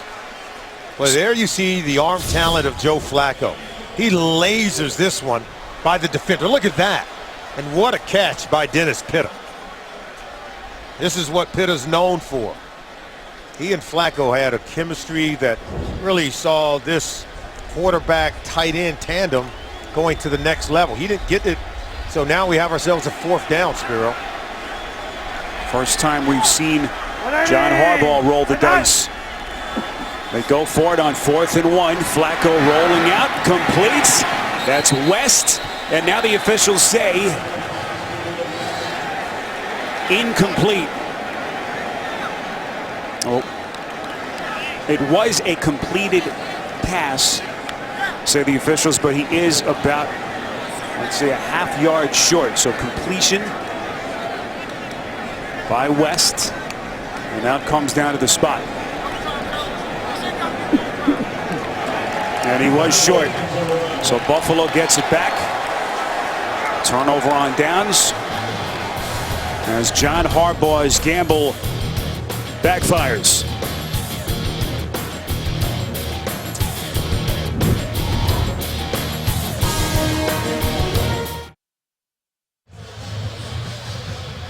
John Harbaugh electing to go for it on 4th down. Salmon, but they come up short. See, he upset. He's saying, hey, he held our guy. He's talking about right there. Watch Hughes. He's going to hold Terrence West, the running back, who's ready to run right by him. See, he hooked him right there, grabbed him, and then that put him back into position to make this tackle before West can make the catch and pick up the 1st down.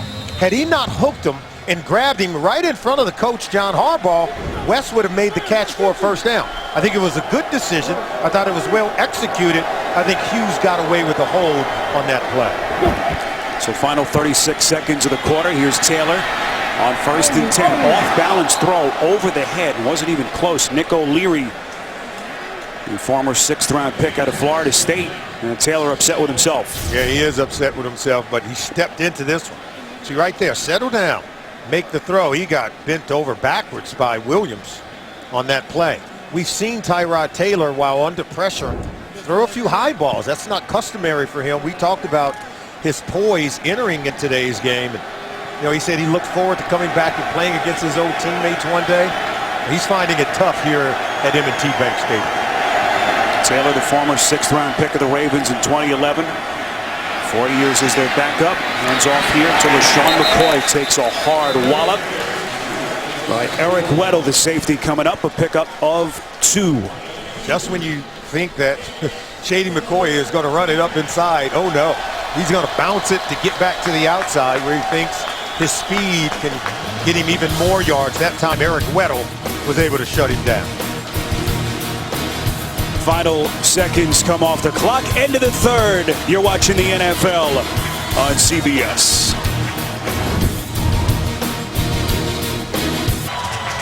Scoreless 3rd quarter in Baltimore, and the 4th begins with a critical 3rd and 8 for the Bills. In critical moments, think players, not plays. Think Sammy Watkins, think Charles Clay.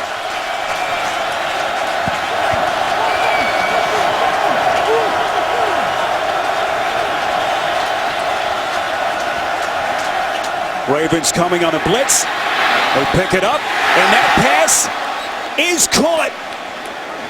A miraculous catch by Clay. He is short of the 1st down marker, a pickup of 7, and they will punt. Yeah, but guess what? This ball was nearly intercepted. We talk about, look at that. How did he make that catch? Sharice Wright broke on it. Looked like he was going to intercept that, and had he intercepted, he would have gone for a touchdown. The ball bobbles and hangs for a second, and Clay comes down with it just shy of the 1st down mark.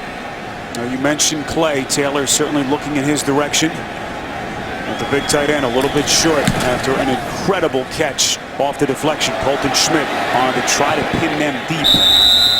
As a penalty marker is thrown. Official signaling touchback. 49 yards on the punt. Marker way back behind the line of scrimmage.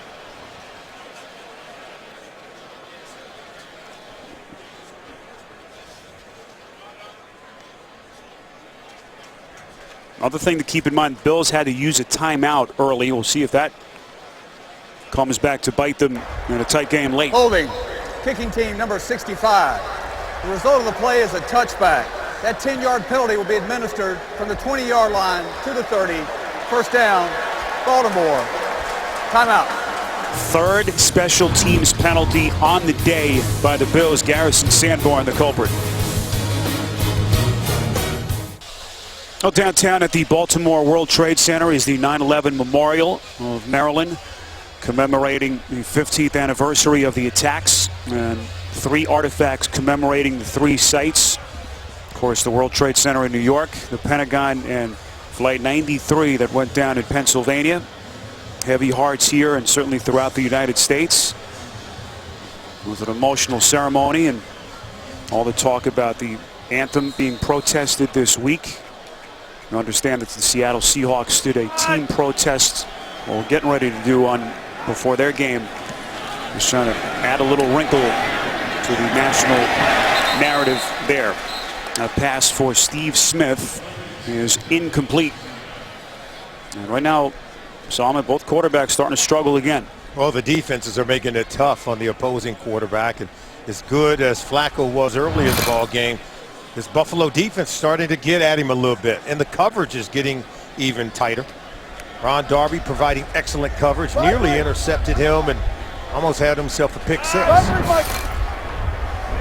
First regular season appearance for Flacco since the 2 torn ligaments sustained in Week 11 against the Rams. So far, 19 of 29, 209 yards and a touchdown. This is Terrence West. But Buffalo able to hold Preston Brown on the tackle. We send you to New York. Get an update with James Brown. Boomer played clairvoyant on this one. Well, we knew that it was going to be a great second half. Here comes Jeremy Hill. He's going to go 12 yards in for the touchdown run. Bengals are going to take a 20-16 lead. Andy Dalton over 300 yards passing already. Back to Spiro, Solomon, and Dana. All right, you see the Cincinnati Bengals. Started most incredibly last season. But once again, coming up short in the playoffs. 3rd and 10. This crowd has really quieted down. Flacco under duress, and he is sacked. Jerry Hughes with his second. Hughes, usable. They come and they collapse this pocket.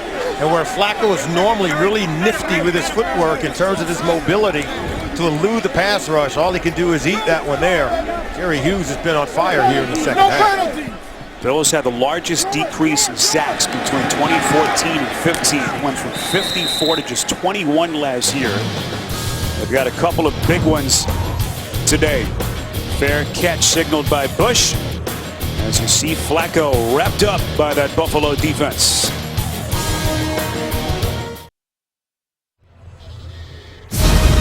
The NFL on CBS is sponsored by The Home Depot. More saving, more doing. Verizon. Welcome to Verizon LTE Advanced, the next-gen network. And by Geico. 15 minutes could save you 15% or more on car insurance.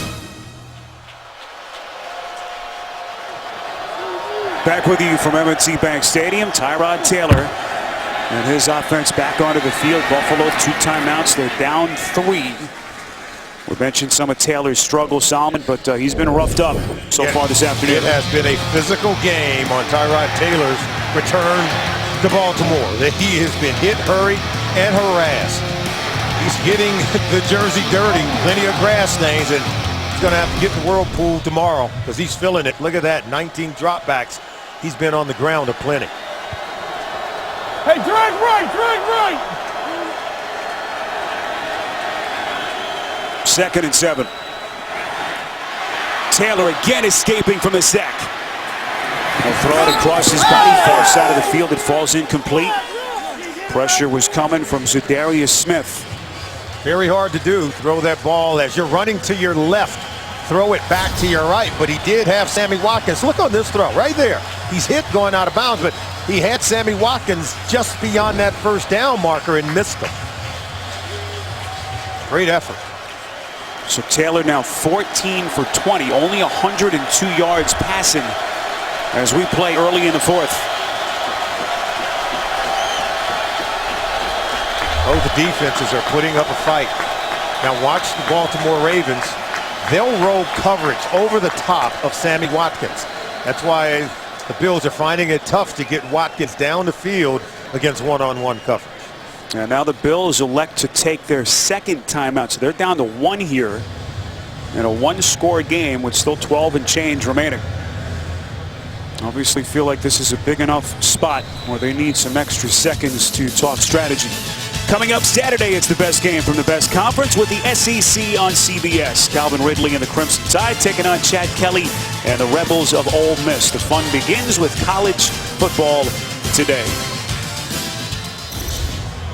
Solomon, what do you do here if you're Greg Roman? Well, first of all, they must have saw something they liked or didn't like. That's why they used the timeout. I think you've got to be able to screen. I don't want to use the word pick, but screen Sammy Watkins open beyond the first down marker, allow him to create yards after the catch. Bills 3 of 11 on 3rd down this afternoon. Taylor again under pressure. Escapes, trying to buy himself some time. Needed the 45 for the first down. He picks up only 4. And it will be 4th down. Now take a look. All the receivers over to the left side of Tyrod Taylor, but he's flushed out to his right. And so even though he's bought some time, he can't get the ball clear back to the other side of the field. Good coverage on the back end and pressure on Taylor by the Baltimore defense. Late flag was thrown right at the end of the play. Have a 78 Illegal on the field. formation. An ineligible player was not covered on the end of the line. That 5-yard penalty is declined. It brings up 4th down. We don't have. You see Taylor telling the official, we don't have a 78 on the field. So apparently some confusion. Buffalo will have to punt, and to make matters worse, again, they had to use their second timeout. Yeah, it's hard to tell because there was no 78. I do know to the left side of the formation, they had the end man on the line of scrimmage was on, it was the receiver, Sammy Watkins. So the end man has to be on the line of scrimmage for it to be a legal formation. Colton Schmidt, busy day, booting it from his own 30. And Hester will watch this sail out of bounds. They will mark it just inside the 20. 10-7 Ravens. 40 yards in the punt from Schmidt. We're back at M&T Bank Stadium. Take a look at Jordan Mills. That's number 79 at the bottom of the screen. He has to be covered by the tight end, Charles Clay. That's why they were penalized for an illegal formation. So the Ravens take over. This is 1st and 10. Flacco again feeling the pressure. Unable to locate Steve Smith. Roby Coleman, who's been busy in that defensive backfield for the Bills, was there on the coverage. Good throw by Flacco under duress. Delivered that pass to Steve Smith Sr., and Steve just got to haul it in. Flacco in the second half today, only 25 yards passing. Here he is from the gun on 2nd and 10.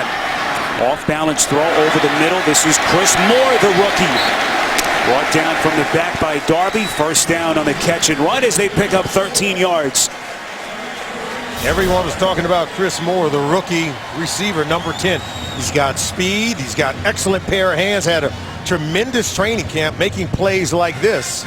He's the 10th different receiver to catch a pass from Joe Flacco today.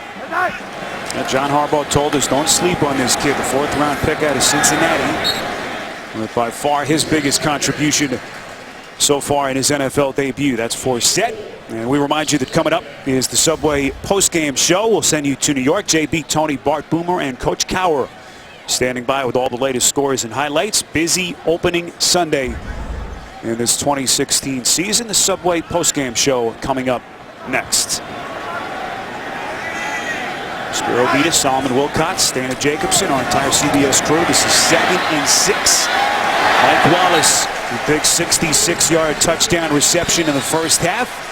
Tackled by Darby, 9 yards and another first down. Yeah, the Buffalo Bills put a lot of pressure on their quarterbacks to play man-to-man coverage in space. And you can see Darby didn't take the best angle, was able to secure this tackle.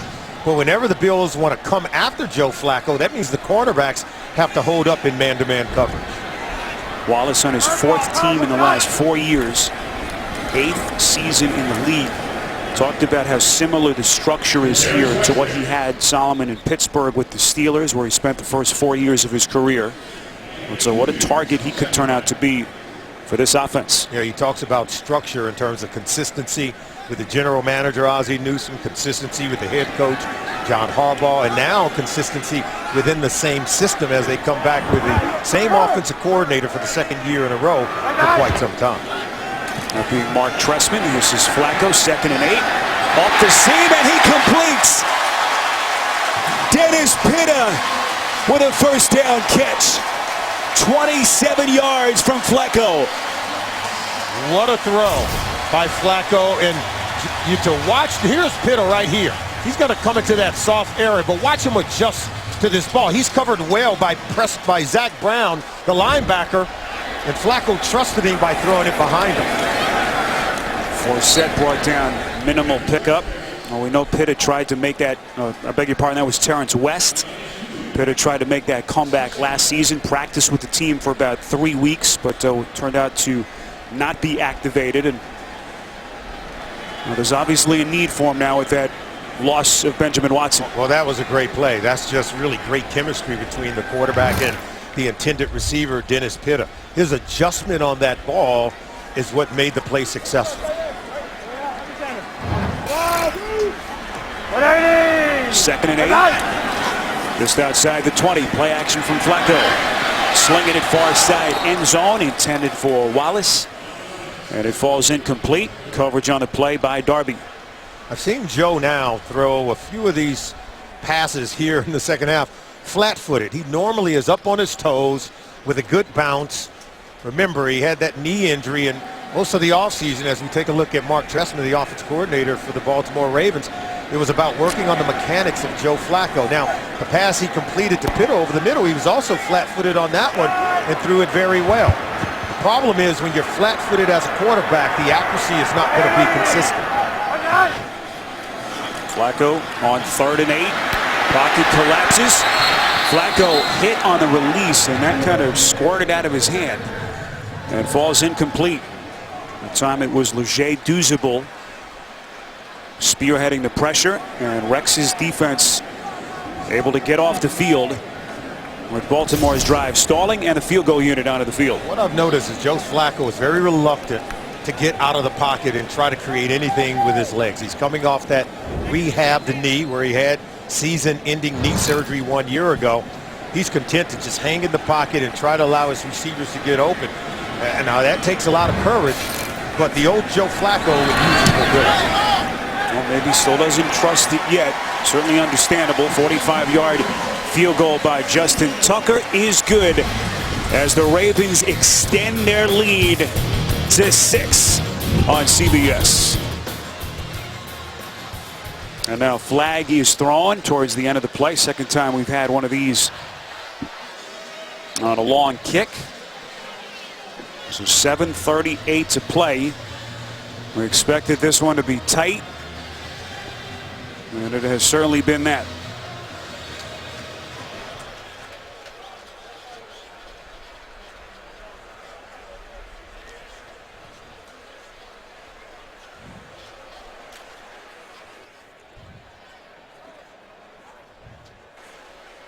Our referee today is Brad Allen.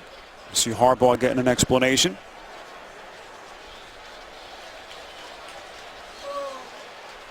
Harbaugh didn't seem to like what he heard. During the kick, it was unsportsmanlike conduct, number 94 of the receiving team for leverage. That penalty is administered half the distance to the goal, automatic first down. What does that mean? You can't push another player who's at the line of scrimmage.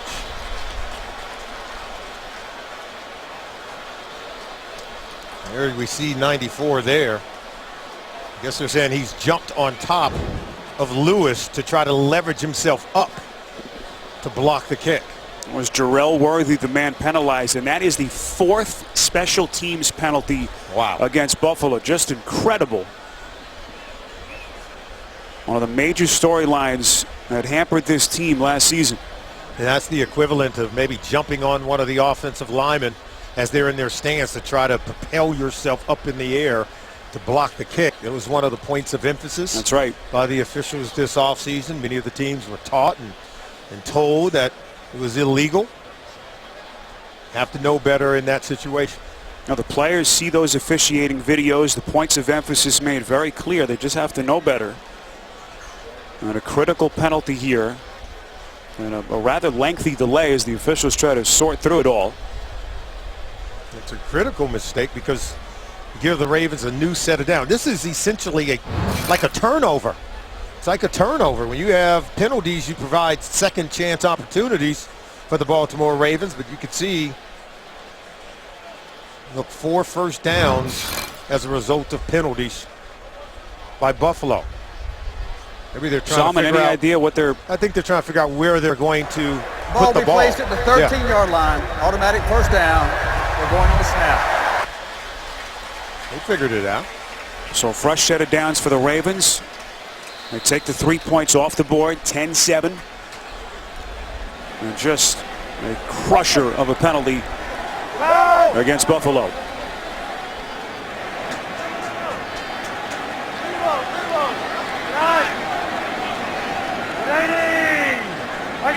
And Smith in motion on 1st and 10. Flacco underneath here. Smith spinning away from the initial tackler, crosses the 15, close to the 13-yard line. And now those valuable ticks coming off the clock for Buffalo. Yeah, and if you're Buffalo, you say, wow, we've already burned 2 timeouts on 3rd down plays. So you've got to come away with a stop here. More importantly, you may have to try to get yourself a turnover. You cannot allow the Ravens to turn this possession into a touchdown.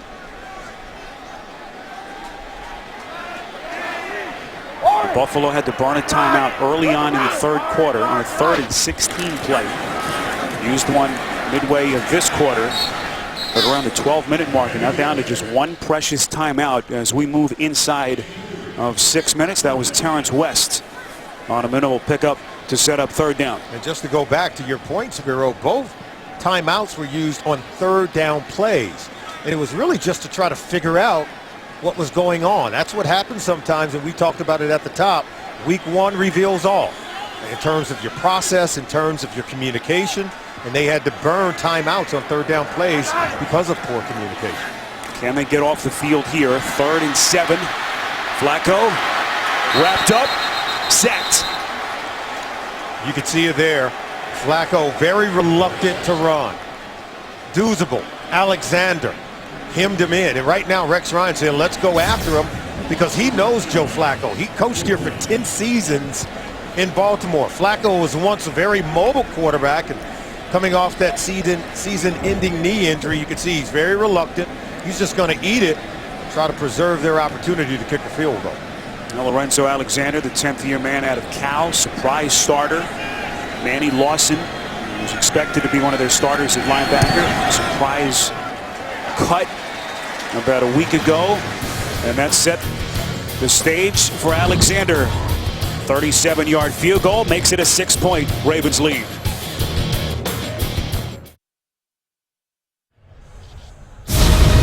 The NFL on CBS is sponsored by the all-new Chrysler Pacifica, imported from Detroit, and by Subway Restaurants.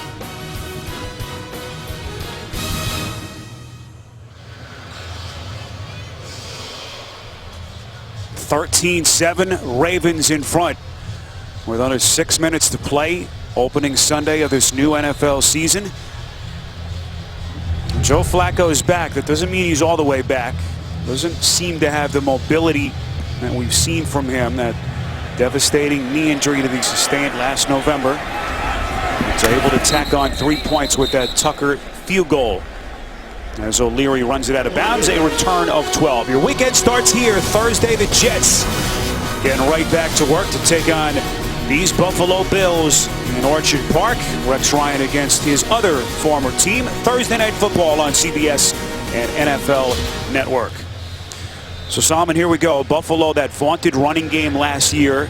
Today, different story. Just 64 rushing yards. So without that ground support, now you're asking Tyrod Taylor to march your offense down the field in a very tough spot. They don't even have 100 yards throwing the football so far today. Taylor play action on 1st and 10. Slinging it up the seam, and it is incomplete. Boy, Watkins had it, couldn't squeeze it. Looked like Jimmy Smith came and was able to get that ball out of the hands of Watkins before he could haul it in. Excellent play defensively. Good throw right there. You can see him rip and raking that ball away from the hands of Sammy Watkins before he can pull it into his body. Just good defense. But right now, if I'm Greg Roman, if I'm the Buffalo Bills, when we talked about Flacco's inability to make things happen with his legs, well, Tyrod Taylor's known for it. You have to be able to integrate his dual threat abilities into your game plan. Allow him to start making more plays with his legs to break down the defense. Flags whistle, the play dead. This will be the delay of game. Delay of game. Offense. 5-yard penalty. Second half. Rex had to answer a lot of questions last year, but just how undisciplined this team was with all the penalties. And I'm just a lot of the same so far. Yeah, I'm just going to go like that was one of those deals where they didn't want to burn the timeout, but we saw them burn those timeouts in other situations. Greg Roman trying to get the play in to Tyrod Taylor. They're here on the road. First game of the season. This is what we talked about. That first game, week 1, reveals all in terms of the areas you need to work on. 2nd and 15. Taylor has time and completes. That's Woods, far side of the field. And the clock stops. 5:22 to play. They pick up 9. Now Woods gives them an excellent option outside of Sammy Watkins, outside of Charles Clay. He can start making those plays with regularity. I think the offense goes to the next level because he's going to draw single coverage. away from Watkins, away from Clay. He's got to be able to win in those situations. 2 down territory or too early? I think it is too early. But you've got to be able to get it close. Say if you get 4th and 1, then maybe we could talk about going for it. 3rd and 6.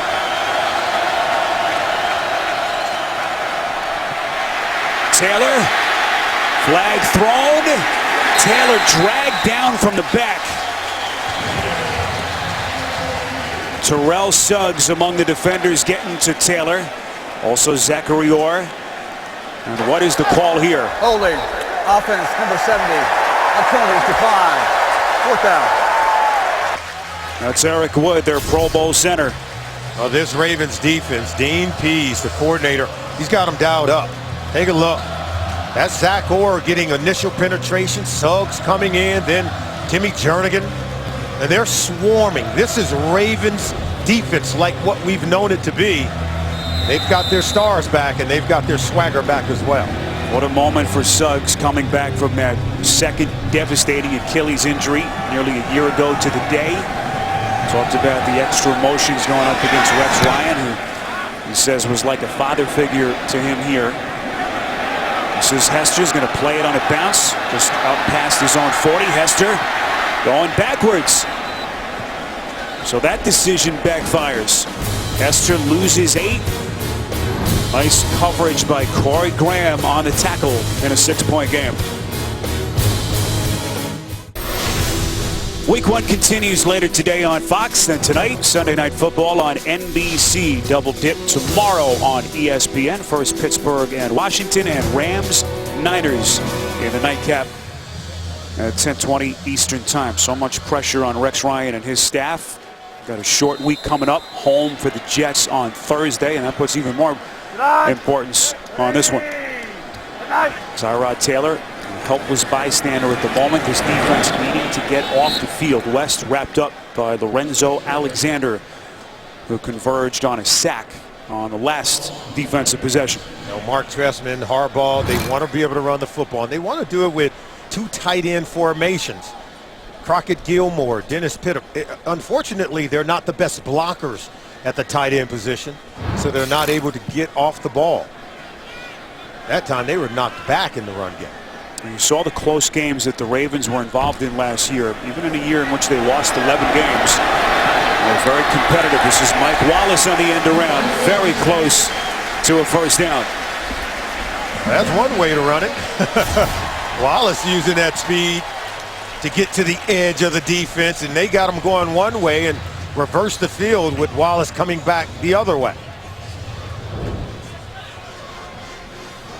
Salmon, if you're Rex Ryan, when do you start thinking about using that last time out? I think just prior to getting to the 2-minute mark, but first you got to get a stop, and then certainly once you get inside of 2 minutes. See, they're getting ready to maybe try to use one here if they get a significant stop. Now it looks like the Ravens will burn a timeout. Help them out, yeah. Some confusion perhaps with the play call. Well, the clock stops. 3:09 to play. 4th quarter. And a critical season opening game between the Bills and the Ravens coming up. Subway postgame show from New York. JB and fellas standing by. Latest NFL scores and highlights on the Subway postgame show coming up next. Baltimore Ravens used that timeout. If you take a look at some of our fantasy leaders today, they're not trying to help out the Buffalo Bills, but before they shoot themselves in the foot, you're better off calling the timeout. Make sure you avoid any miscues.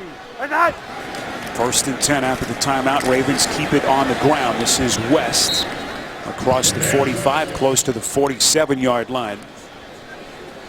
Beg your pardon, that was West. A Towson product. Corbin Bryant making the start for the suspended Marcel Darius on the tackle. This is unfortunate because you're dealing with one timeout. Like to believe if they still had maybe a couple more, they would have used one after that tackle to shut down the clock. 2nd and 9.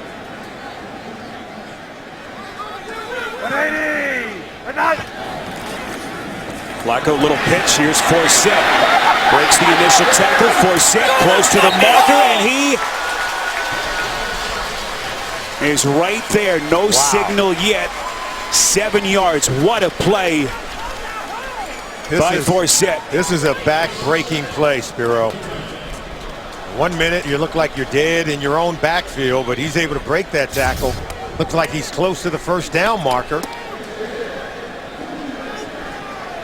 That was just an excellent run. Yeah, I think he's going to be shy of the first down marker there. Boy, it was Jerry Hughes who could have had Forsett in the backfield and missed. 3rd and 1. Monstrous play coming up next. Well, during that timeout, John Harbaugh throwing out the red challenge flag. They will challenge the last spot. Harbaugh felt as though Forsett had enough for the first down. As we take another look.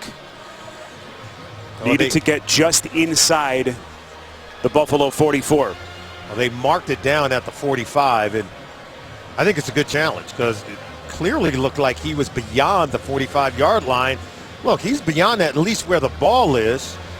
Looked like maybe his cheek hit the 45-yard line, but the ball is up on his upper torso, so it would certainly have to be marked beyond the 45-yard line. I don't know if it's enough for first down, but certainly where they spotted the ball is just short of where Forsett actually was when he touched down. Then it was Jerry Hughes who missed the initial tackle. Look at that.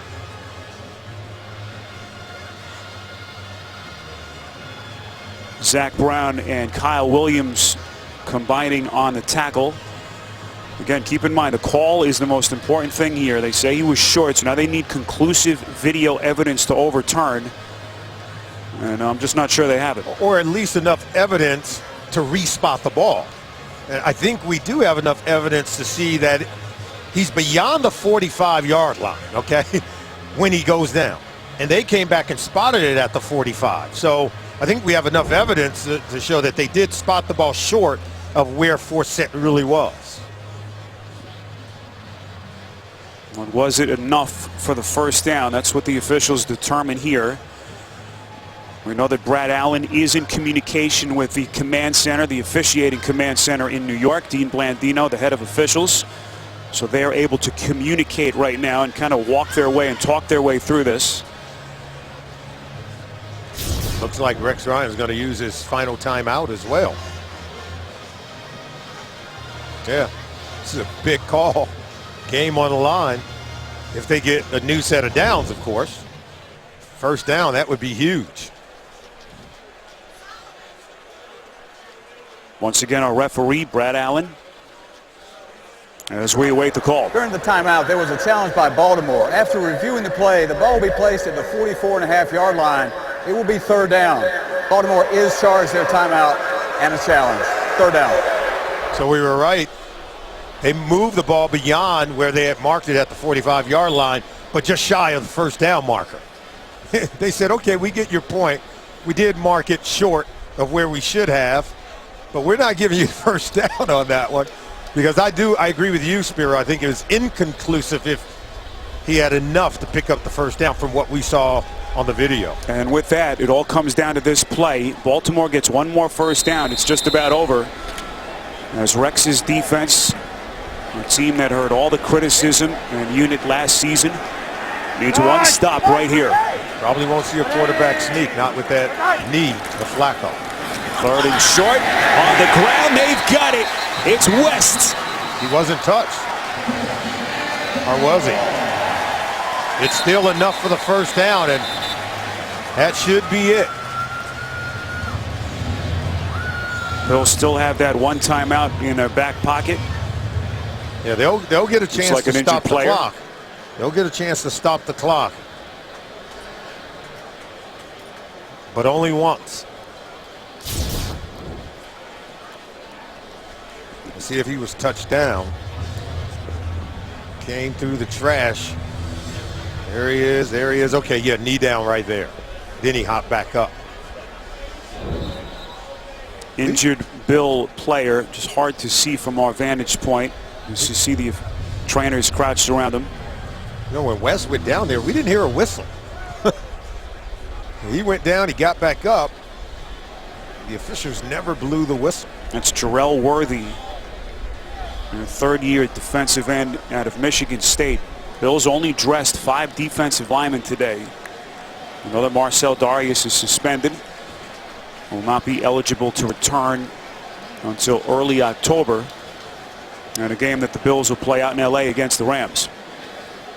When you think about the Bills, they're playing without their first-round pick in this year's draft on the defensive side of the ball. Their second-round pick in Reggie Ragland on the defensive side of the ball, without Marcel Darius, without Manny Lawson, who had been suspended and then released by the club. I mean, those are 4 potential really good defensive players not available to Rex Ryan on opening day. Yeah, that first-round pick you mentioned, Shaq Lawson, still dealing with the shoulder injury, will not be eligible to return until after week 6 at the earliest. Well, hard to kind of turn your page when you don't have all your guns. As the trainers will slowly help Worthy back onto his feet.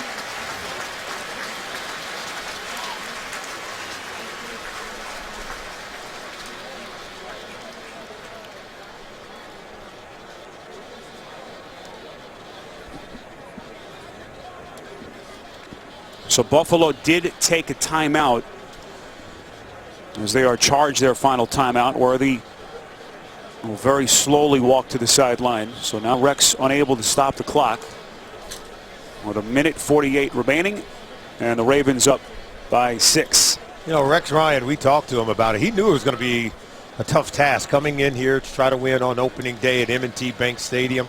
And even though Baltimore had lost each of their last 3 season openers, they're still, since 2000, they're one of the best teams playing at home. They have the 2nd highest winning percentage in home games, only behind the New England Patriots since the 2000 season. A Ravens team that won only 5 games last year, all those close losses that they suffered. Not only trying to get back on a winning track and ascend up the AFC, but really trying to refine their identity here after all the defensive struggles that they had under John Harbaugh last year. And this is a pretty good opening step. Wasn't pretty at times, with the Ravens 90 seconds away from a season opening win. Well, they have more assets at the wide receiver position than they had 1 year ago. They're younger on the offensive line, starting 2 rookies on opening day. And, you know, Rex Ryan and the Buffalo Bills, they'll continue to improve. They will get better. It's tough opening up on the road at M&T Bank Stadium. He knew it was going to be a large task. Came close, but not good enough.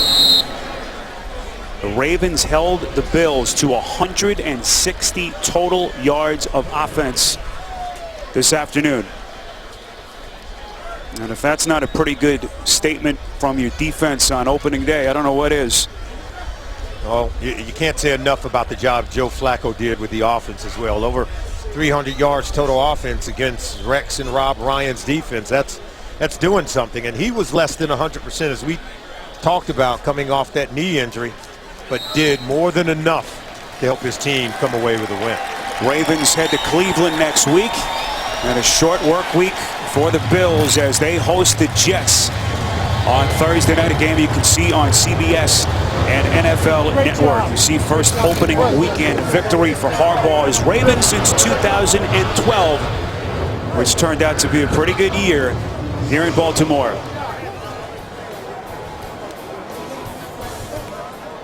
So Tyrod Taylor's return to Baltimore ends in defeat, and those 2 old buddies showing some respect as they exchange game jerseys. The final 13-7 Baltimore. Coming up next, it's the Subway post-game show. Now for Solomon, Dana Jacobson, Spiro Ditas saying so long from Baltimore as the Ravens open their 2016 campaign with a victory. You've been watching the NFL on CBS. Now to JB in New York. A positive start for the Ravens.